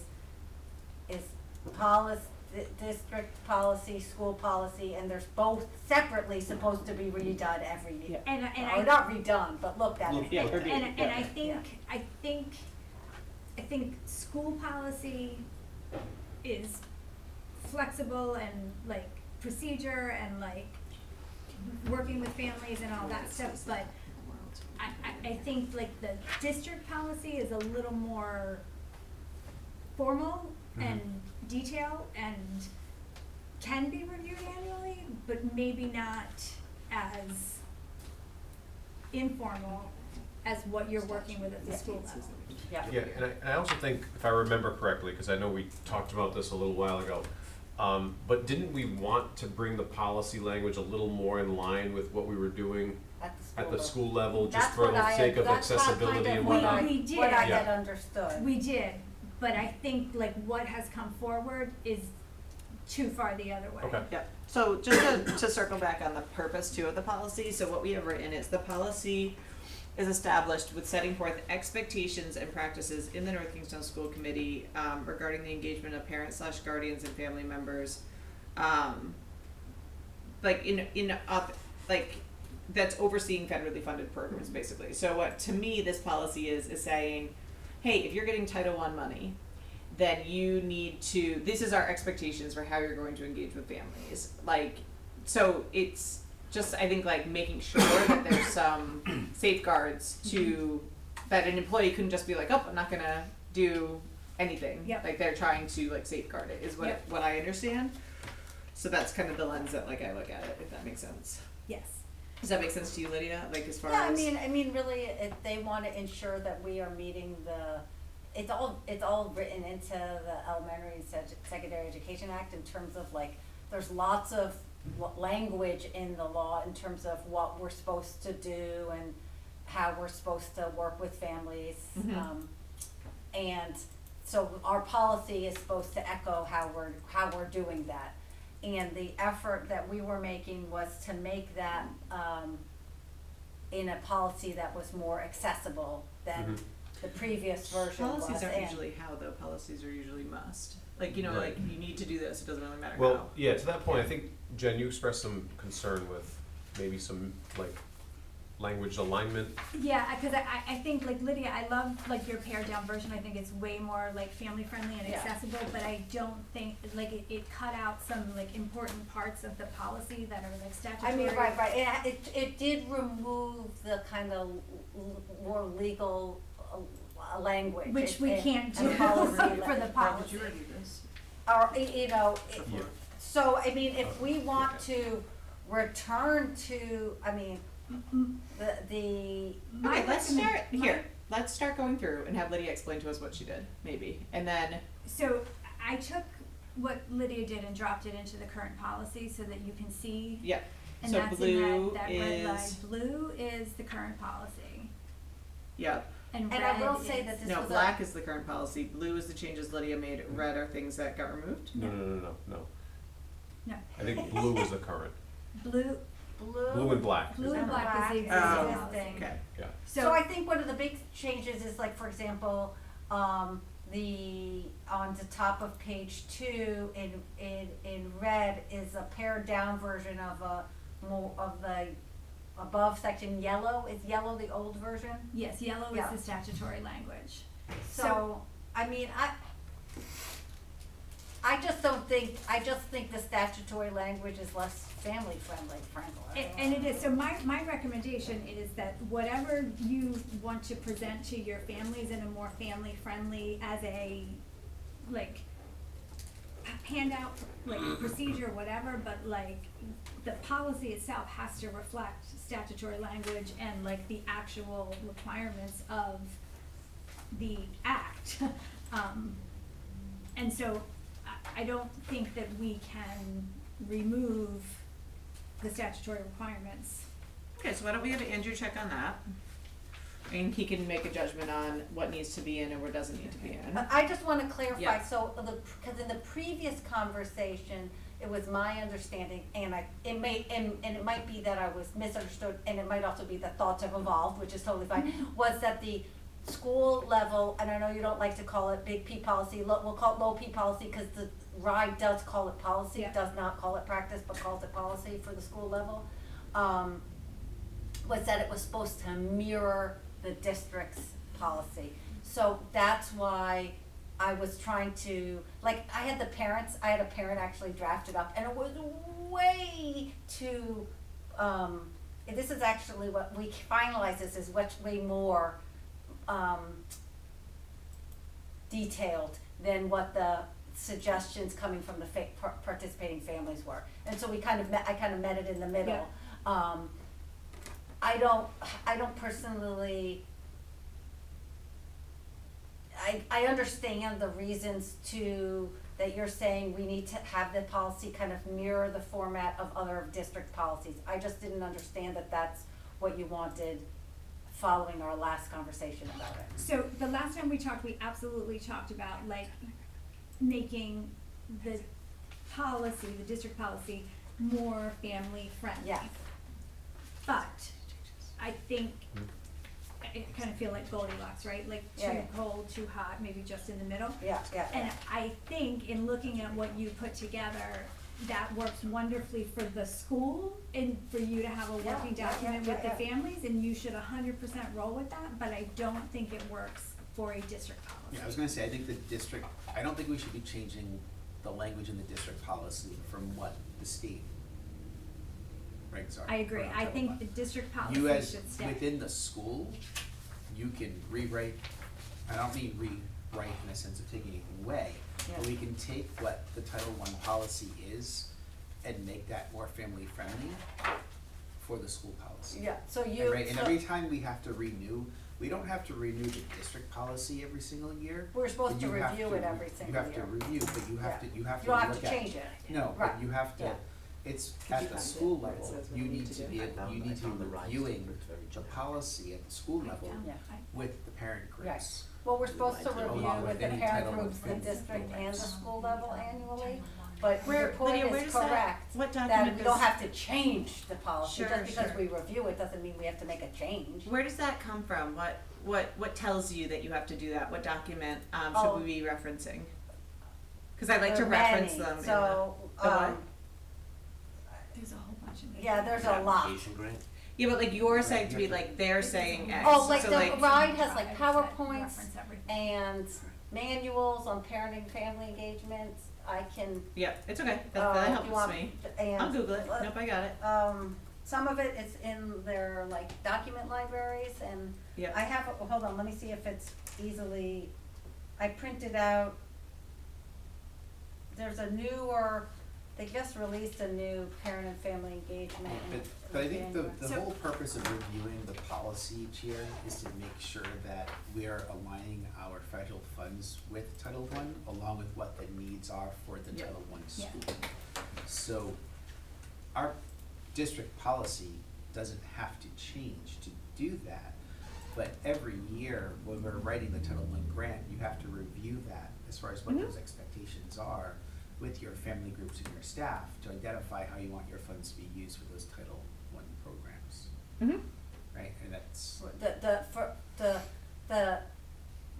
The plan, yes, but this is separate from the plan, the right, but policy. the plan reflects back to the policy, what the The- policy is. But the plan also is highly tied to the school improvement plan. Yeah.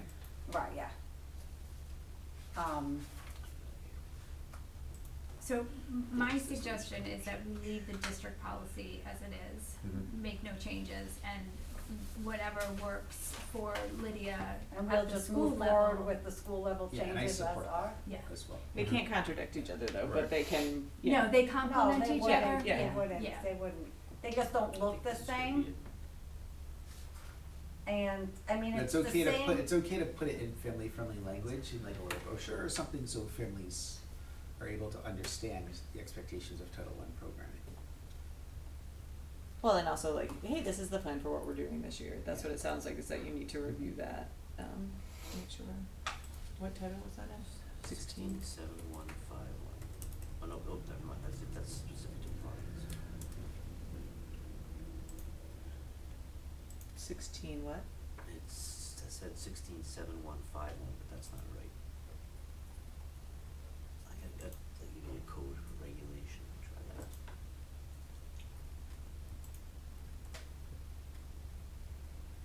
Okay, so what do we need to do today? So I mean, it sounds to me like you guys are saying not take the revisions to the district, and we can just do it what we want for the versions that are at the two Title I schools. Yes. Yeah, So- keep the district policy as is. Well, so what I was But you're trying. gonna make a complementary document that goes along with I that have for families. another document that the families were involved with writing and reviewing that were for the schools, but they don't look like this, the old version of the district policy, which is not.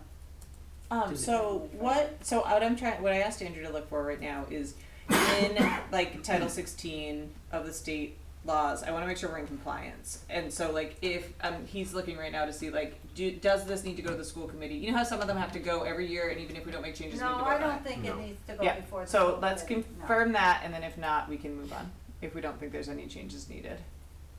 But if it I does, will- then we have to send it out.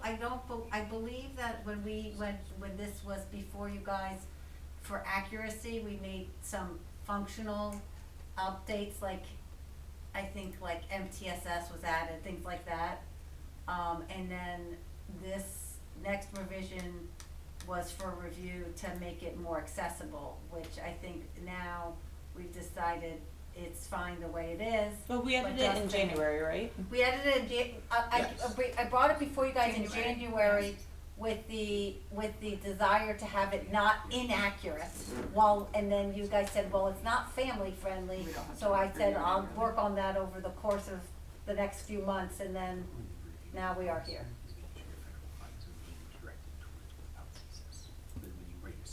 It's not this. Yeah, got it. I don't see any Yeah, we're fine. statutory requirement. I don't Yeah. think it has Yeah. to be approved, you're just supposed to review it, and they're supposed to review the homeschool compact, Mhm. the district and the school level policies, and then, of course, we're supposed to do, all sorts of things. Mhm. They love us to do all sorts. So, we're all set?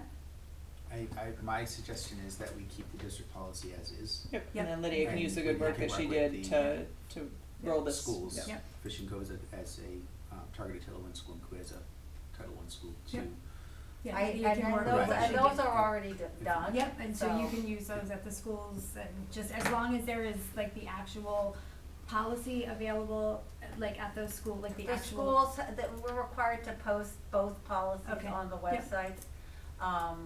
So I haven't posted the updated school-based one because I was waiting for this Yep. conversation.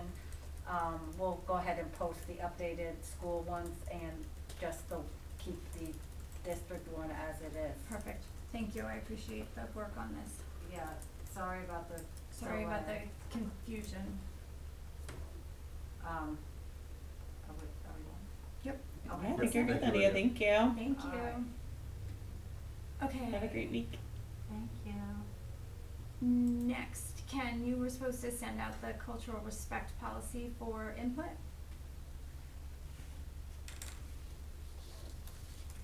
You're looking at me like, So I did not do that, I totally I forgot could that I tell was by supposed the to. look of that I utter was terror supposed on to your do face. that. I did not. Okay. I reviewed it myself and I did not send You that can start out. there. So I apologize for that. Okay, That's, Do you wanna start with Do you your wanna thoughts start then? with your And then we thoughts? can always circle back. Sure.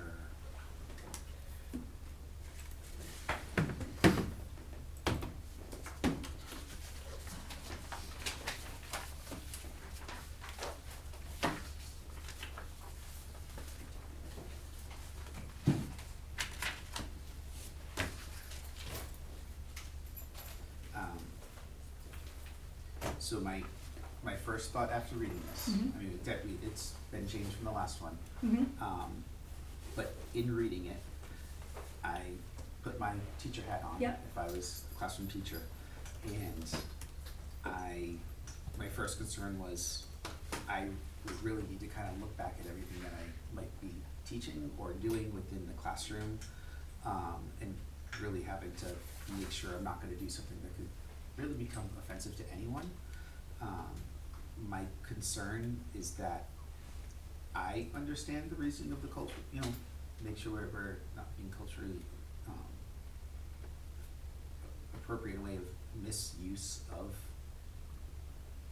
the elements of culture and teaching culture in the classroom or anything we do in the district. But my concern is how this is actually going to be able to be implemented without staff feeling that they can get in trouble for what they're doing. And not purposely doing something that would offend someone, Mm-hmm. but really having that understanding and then it not coming across as evaluative or disciplinary in any way. Mm-hmm.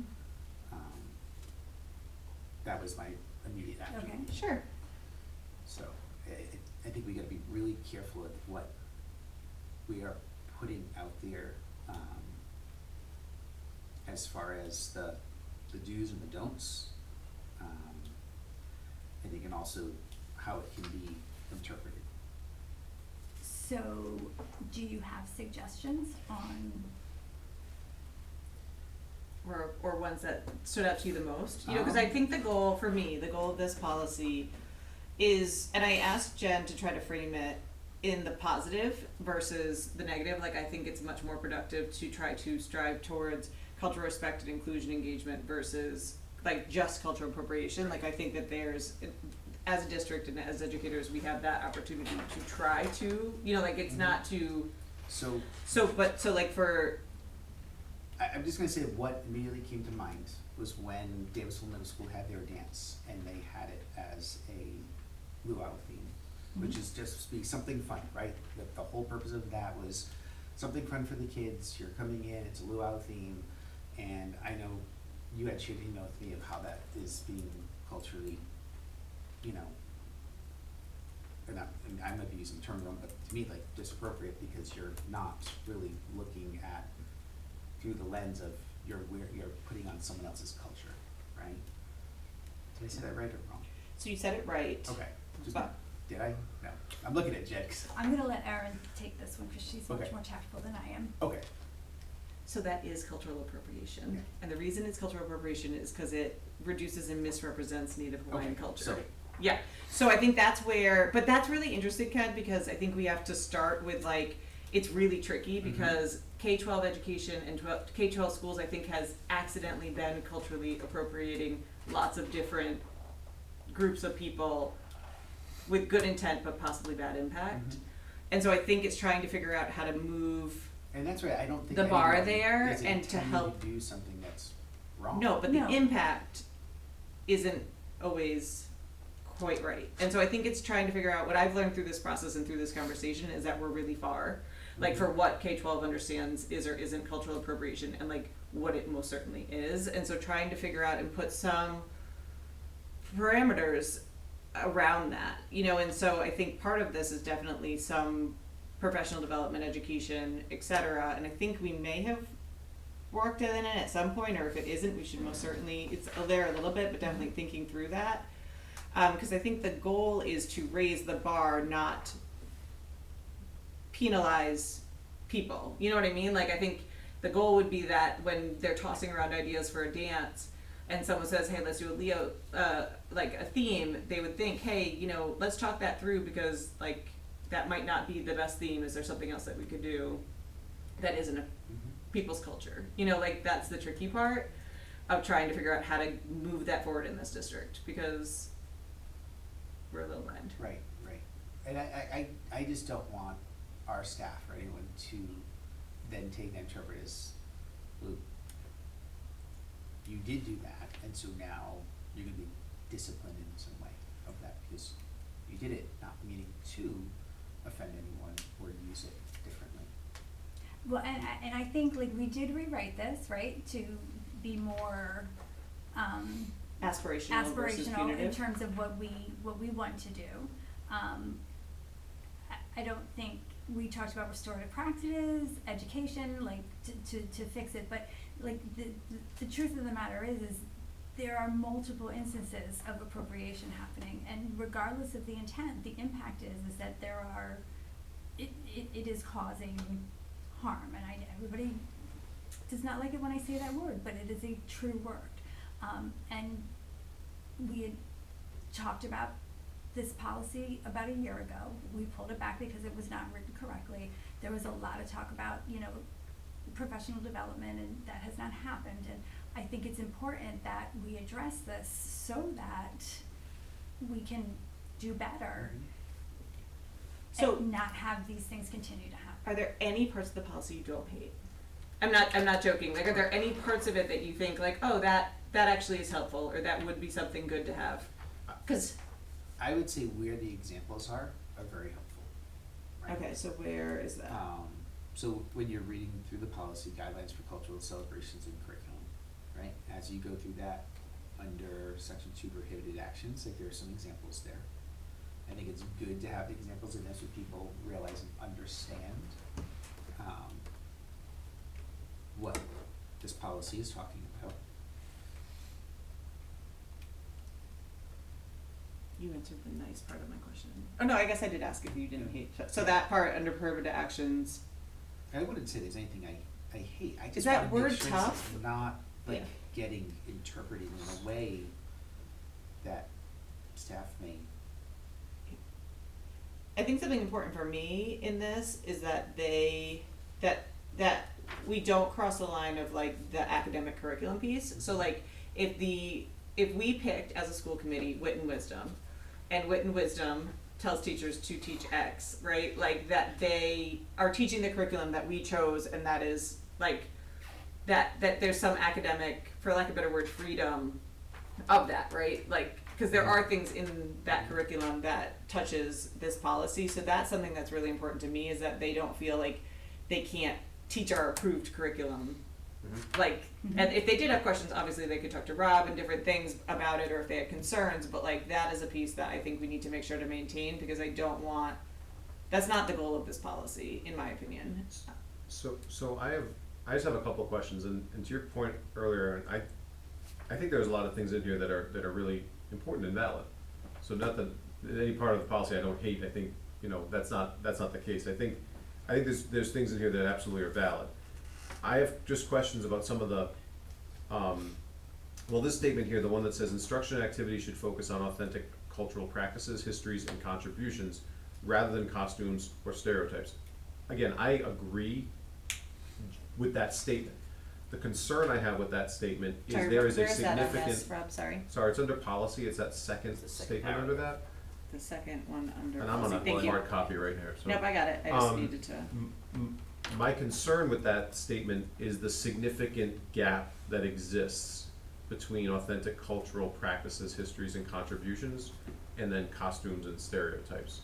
There's a lot of area in the middle there that would concern me a little bit, just from a teaching practice standpoint, in terms of, I guess, where is the do not cross line, if you will? And I understand the costume piece, right? Like dressing That up 100%. like someone else's culture. But what if it was an art class? And I'm saying this without having like something really so when you're teaching about authentic cultures and authenticity, if they are teaching about some type of artifacts. Yeah, we did it that are Egypt. specific- There was the students came with Egypt. Right? And they're making some of those artifacts and they're recreating them. Is that okay? Yes. So what would not be okay? Having a Egyptian themed dance. Like without any context or tying to like curriculum. Right? Like that's kind of the differential to me. Or like I'm trying to think of like another example that's not a dance. But like I think it's that connection piece. Yeah, I just wanna be careful with this, that it's not taking away from the instruction or being able to have the teachers experiment with the children to really understand that culture by looking at those artifacts. Or if it was food in a cooking class, What if it was and they're only cooking food from that culture. I mean, we do it all the time, like everybody does that, right? Is that wrong to be, To me, that's a contribution, though, right? That's not a costume, that's not a stereotype. Right, and they're going There's, to- there's the difference, right? Like, if you're doing cooking, right, and you say to somebody, cause you're studying, like, Mexico, right? And you say to somebody, I want you to bring in rice and beans. That's stereotyping, right? Versus like, let's explore all the wonderful food that the Mexican culture has. Like that's the line. Like, Okay, so going back to how do we make this actually productive for staff? Instruction and activities should focus on authentic cultural practices, histories, and contributions, rather than costumes or stereotypes. So is there something that we could write or Can we change? put, like, some examples, like, here's how you can,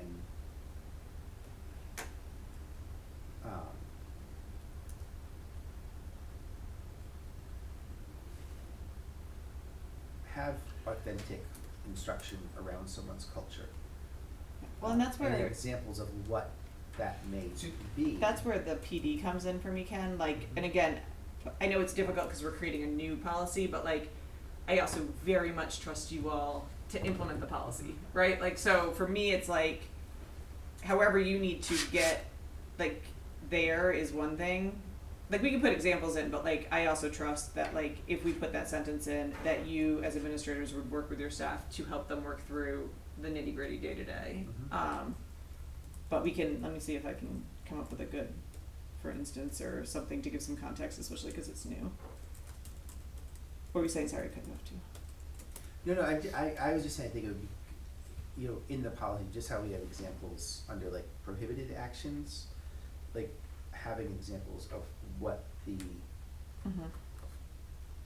culturally authentic instruction may be that you're doing, besides just discussing someone's culture, but project-based learning type activities that Yeah, like Ken, really get them into that. well, Ken gave him the example of the dance, like, as a curriculum-based thing, you're studying Mexican art, or you're in art class, you're studying Mexican art, you do something to celebrate was Day of the Dead, you know, Mexican holiday.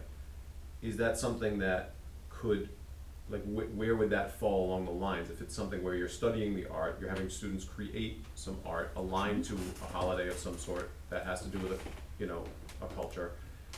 Where are we with something like that in terms of stereotyping versus teaching authentic cultural history? I think that's a question teachers might have, you know? so that's a real life example that happened, right? So I think if you're teaching the culture, you're teaching the history, right? You're teaching like around the holiday and what it signifies, and then you also incorporate like the art piece with that. Like that is one thing, right?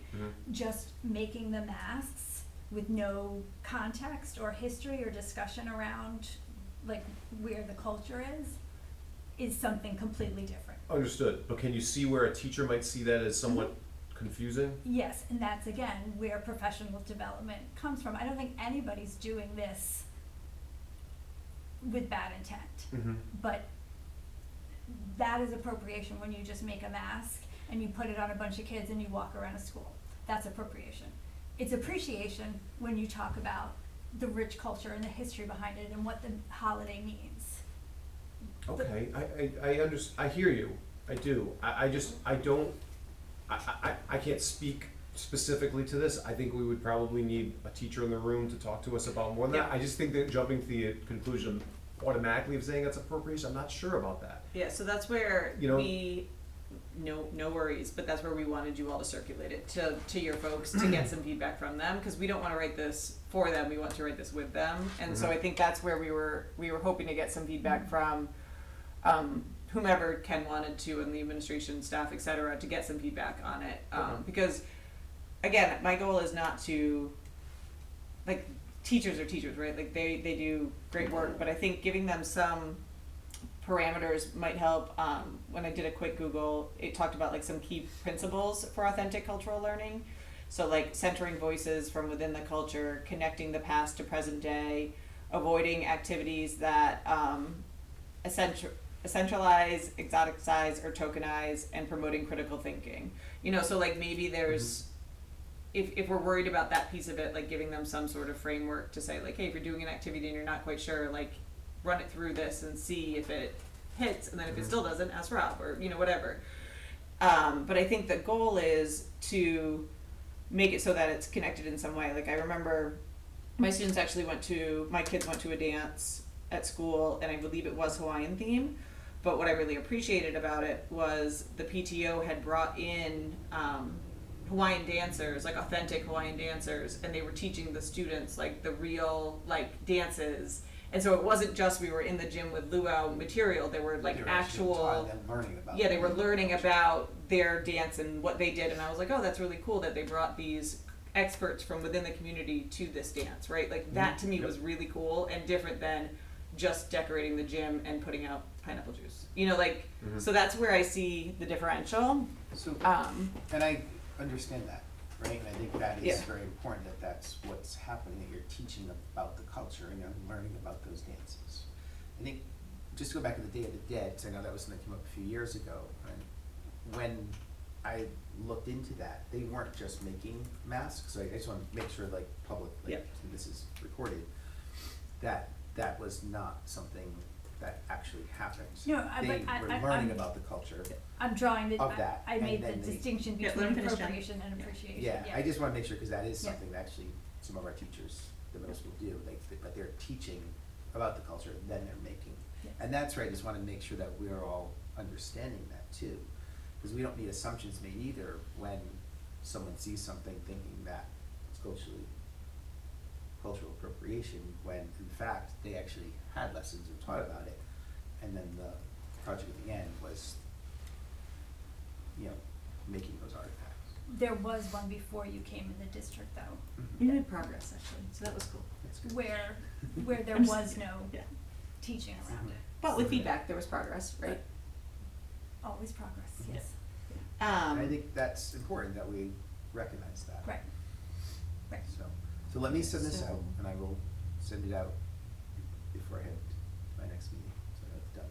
And I apologize for forgetting That's about okay, doing that. that's okay. That was that look on my face, because I was like, I know, I saw it. But you went through it, so that's good, Yes. thank you. I'm actually do it right now. Okay, so we'll have feedback on that at the next meeting. The next thing is, next steps for the grading policy. Where are we with that? So, so Rob Mhm. did a lot of work on that last year, Mhm. and unfortunately, the school committee did not approve the changes presented from the administration. With that said, as much fun as it would be to just never talk about it again, we would like to, I think, collectively make some progress on that policy, and so unfortunately, must revisit it in some way. So I think we just need to think about what that looks like, from the policy committee standpoint, like what we would like to see. Like, do we go back to the original policy and look at that and see if we wanna make any tweaks there, having feedback from the school committee? Do we wanna look at the one that was presented to the school committee and see if we wanna make tweaks to that to see if we can get it passed? Or do the four of us collectively say, nope, we're just gonna leave it as is and we don't care anymore? Okay, That's, in my head, the three directions, either going back to the original and editing, updating and editing the one that was proposed but not omitted, or just leaving the policy as is. okay. Are you looking for an answer tonight, or would you like us to come back with our opinions at the next meeting? We can do the in a month, we're gonna wait a month.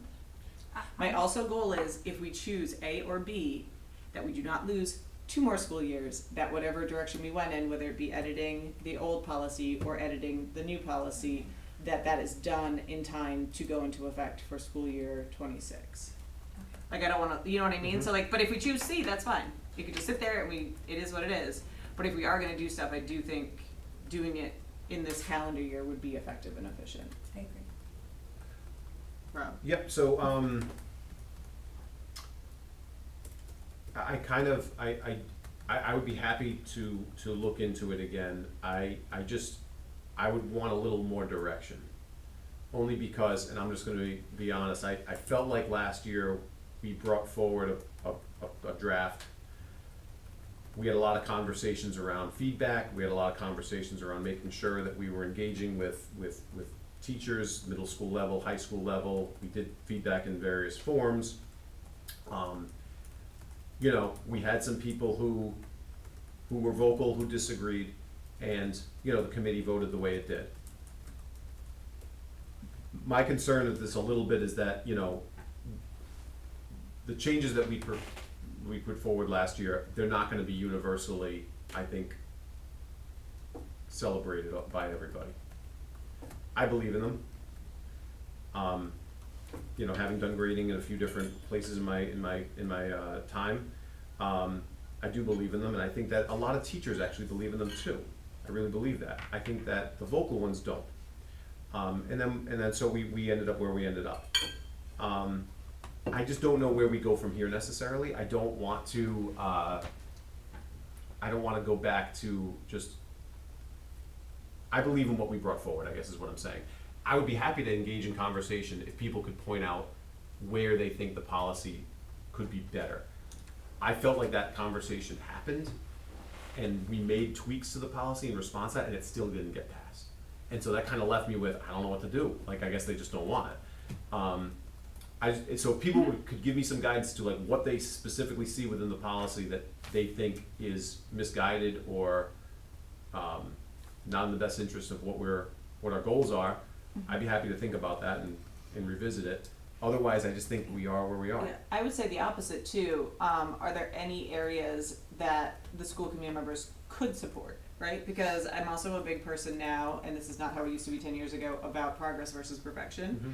And so if there's a section of it that nobody has an issue with, like, do we implement that into the current policy and at least start making some incremental changes positively, right? Like, Mhm. because I get that your stance is going to change. You put forward what you thought was the best thing, and I respect that.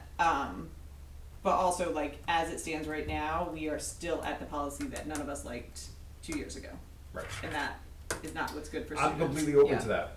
So I think we've got I'm open to incremental I change. can't remember what we, I can go back and dig out the notes on. what the like- school committee said Yes, during that yeah, vote. I think would be helpful. I can go back and dig that out, Yeah. and we can kind of hash that through at the next meeting. If I Yeah. and if I remember, and again, I don't have a photographic memory, so I remember, but that was what was frustrating for me is I felt like I didn't know what I didn't know what to do about it. Mhm. I just- know that you did ask for feedback at that final meeting. I know I gave you some. Do you remember if you got any from anybody else?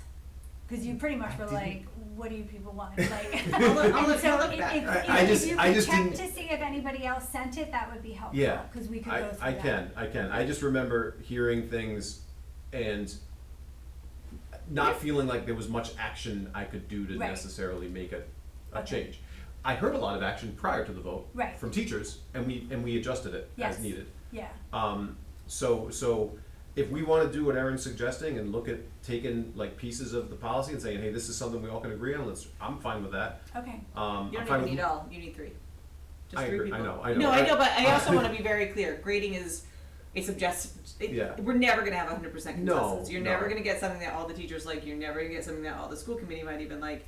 We just need something that at least 3 school committee members say, yes, this is what we think is Yep. best for students. So. Okay, I'll dig that up and bring that in for the next one. And then Yeah. just real quick before we go, I just wanna talk about cell phone. Yeah, I can do. I know. Go ahead. Sorry. Okay, no, go ahead, you look like you. I were was just gonna something- say that I've started looking into this Okay. as far as like other policies that are out there in districts right now. I have that for both cell phone and AI because there are some samples that we have out there. Okay, I think it's important for these policies to really make sure we're engaging with the community a little bit. Yes, You know that's what I what I mean? was gonna Yeah. suggest, So okay. for us to just do it here, I think Yep. would be not the best way to do Students. it. Yeah. So students, I think Teachers. teachers for sure. Yep. I think even families. Families, yep. Yep. Yep. So we'll have to, I'm gonna work on kind of getting some people together around that. Looking at the samples that are out there, looking obviously at the law that we are required to abide by. Also looking at what some other districts are doing, you know, cause some other districts are doing some, SK has one. work SK smarter, has one, not I got harder, theirs. that's what I Yeah. say. And look What's at that? Work smarter, not harder. Exactly, Yeah. And exactly. what are ways, like, you know, if we're really saying that, you know, the cell phones aren't allowed in the classroom due to, you know, the distraction, are we also gonna have look at a financial impact on the districts? Do we need For to sure. purchase something? Are we purchasing cases? What are we doing I at the I can school also let you know level that I've been for asked that? by another client to actually reach out to Ride Legal to get a little bit more information on their interpretation of that statute. Mhm. Yeah. I think it's pretty clear. but this particular client raised some pretty good, what exactly does this mean, pouches, this, that, and the other thing, Mhm. so I do have that, I do have rides looking, supposed to be letting me know sort of what the intent there was, so I'll continue to pass that along. That would as be well. helpful, because, to Kenny's point, and having worked in high school for a long time, if this is gonna be done properly, this is gonna require a definite investment. Okay, To- you to- talking about like the yonder pouches or something Yes. like that? Okay. Yeah, because there are already schools starting to do that, Okay. especially at the high school level. I mean, in middle school too. I mean, it's the high school kids though. This is something that it's going to require some type of Yeah, so I think that's a good point, Rob, because Yeah. the fiscal impact we're gonna need before the policy. Yeah. Because we're gonna need to know in February how much we need to invest for FY '26 to purchase something for the start of school in September. And so I think that is, regardless of what we do, like, there will be some sort of financial impact for this. I think also, to Andrew's point, I definitely wanna make sure, obviously, that we're in a, we have to meet the law that was passed. But I also think that we need to work through with, like, students and families and teachers, like, the concerns that they might have, safety being for, like, number one, about, like, if their students don't have access to their phones, those sort of things. And just making sure that we, are in compliance with the law, but also are meeting our families, students, and teachers, like, where they are. Yeah, and there needs to be some exception, especially if the phones are used for as medical Medical. devices. Yeah. The law carves, Yes. the law does Yeah. specifically Yeah. carve Just out make sure that we IEP have that. 504 Yeah. health related Right, issues. accommodations The and. questions I'm getting are more along the lines of exactly what happens with the phone. Is it sufficient just to make kids keep the phone put away? Right. Does the district have to collect them? Right. I think the law is Mhm. pretty clear as far as, What do you think it says? I think they get collected in some way. Cannot have them on their bodies. It almost says like cannot have physical possession of them during school, so this is just my opinion. I don't think, hey Andrew, as long as the phone's in your Yeah. backpack, you're fine. I don't think that's what the statute says, but I've had a lot of questions about that, and it's a perfectly valid question, so I am gonna try and track down Okay. exactly what that gets to. I know South Kingston, I believe, uses the pouches. Yeah, and I can tell you just from practice, having worked in a high school for a long time, that like if you're gonna do this right, it's gonna have to be something where you're gonna have kids separated from their phones through a system that's like defined and I think, specific. I think. Do you do Otherwise, that? it's gonna become very, very difficult for Do you do enforcement. blocker stuff on their computers too then? Say again? Do you do blockers on their computers then too, to limit communication with Blockers on their phones? computers? Yeah, so that they can't access things where they can Well, communicate. I mean, I mean, their computers, we issue the computers. I mean, there's certain things that like if they use like There's- Google Chat or something, Yeah, I think they it's can. there, but with the GoGuardian, with it be, if that being used in every classroom, teachers can see what they're doing and can shut off Yeah. certain things on the computers. Yeah. Yeah. So you are going to take the lead on this Yeah. then, and you will let us know when you are ready to discuss here? Yep, But you are gonna make sure that you're involving the parents, teachers, students? absolutely. Okay. Oh, yeah, absolutely. Um, Yeah, this is gonna be a big, Talk about tomorrow. At one point, I know that there were grants available for those pouches. I don't know whether there's Yep. still money out there floating around for it, but I know that there have been. I can reach out to different colleagues to Okay. see about that, yep. Okay, and so that same thing, you said AI and cell phones, Alright. right? Yeah, I mean, they're gonna be separate, But policy wise. the same Yeah. process for both of them? But yeah, I mean, But I know they get public comments. I wonder if we can somehow combine efforts to like, I don't know, I'll figure that out, but like, Okay. just because, creating multiple committees is not always the best thing, but Okay. we A can lot of somehow combine districts are efforts. doing it right now, Rob. so Yeah, I just can kinda also put team you them in up I can together. also put you in touch with some people who are currently working on it right now if you want. That'd be good, Yeah. thank you. Okay, next meeting, October 27th. Alright, I will make a motion to adjourn. second. All in favor? Adjourned. We have to go to town council. Oh, that's right. You make whatever You need me? motion you want. Penny? She's out of here. It's not me, Ken is too, we both have to go. Good luck, guys.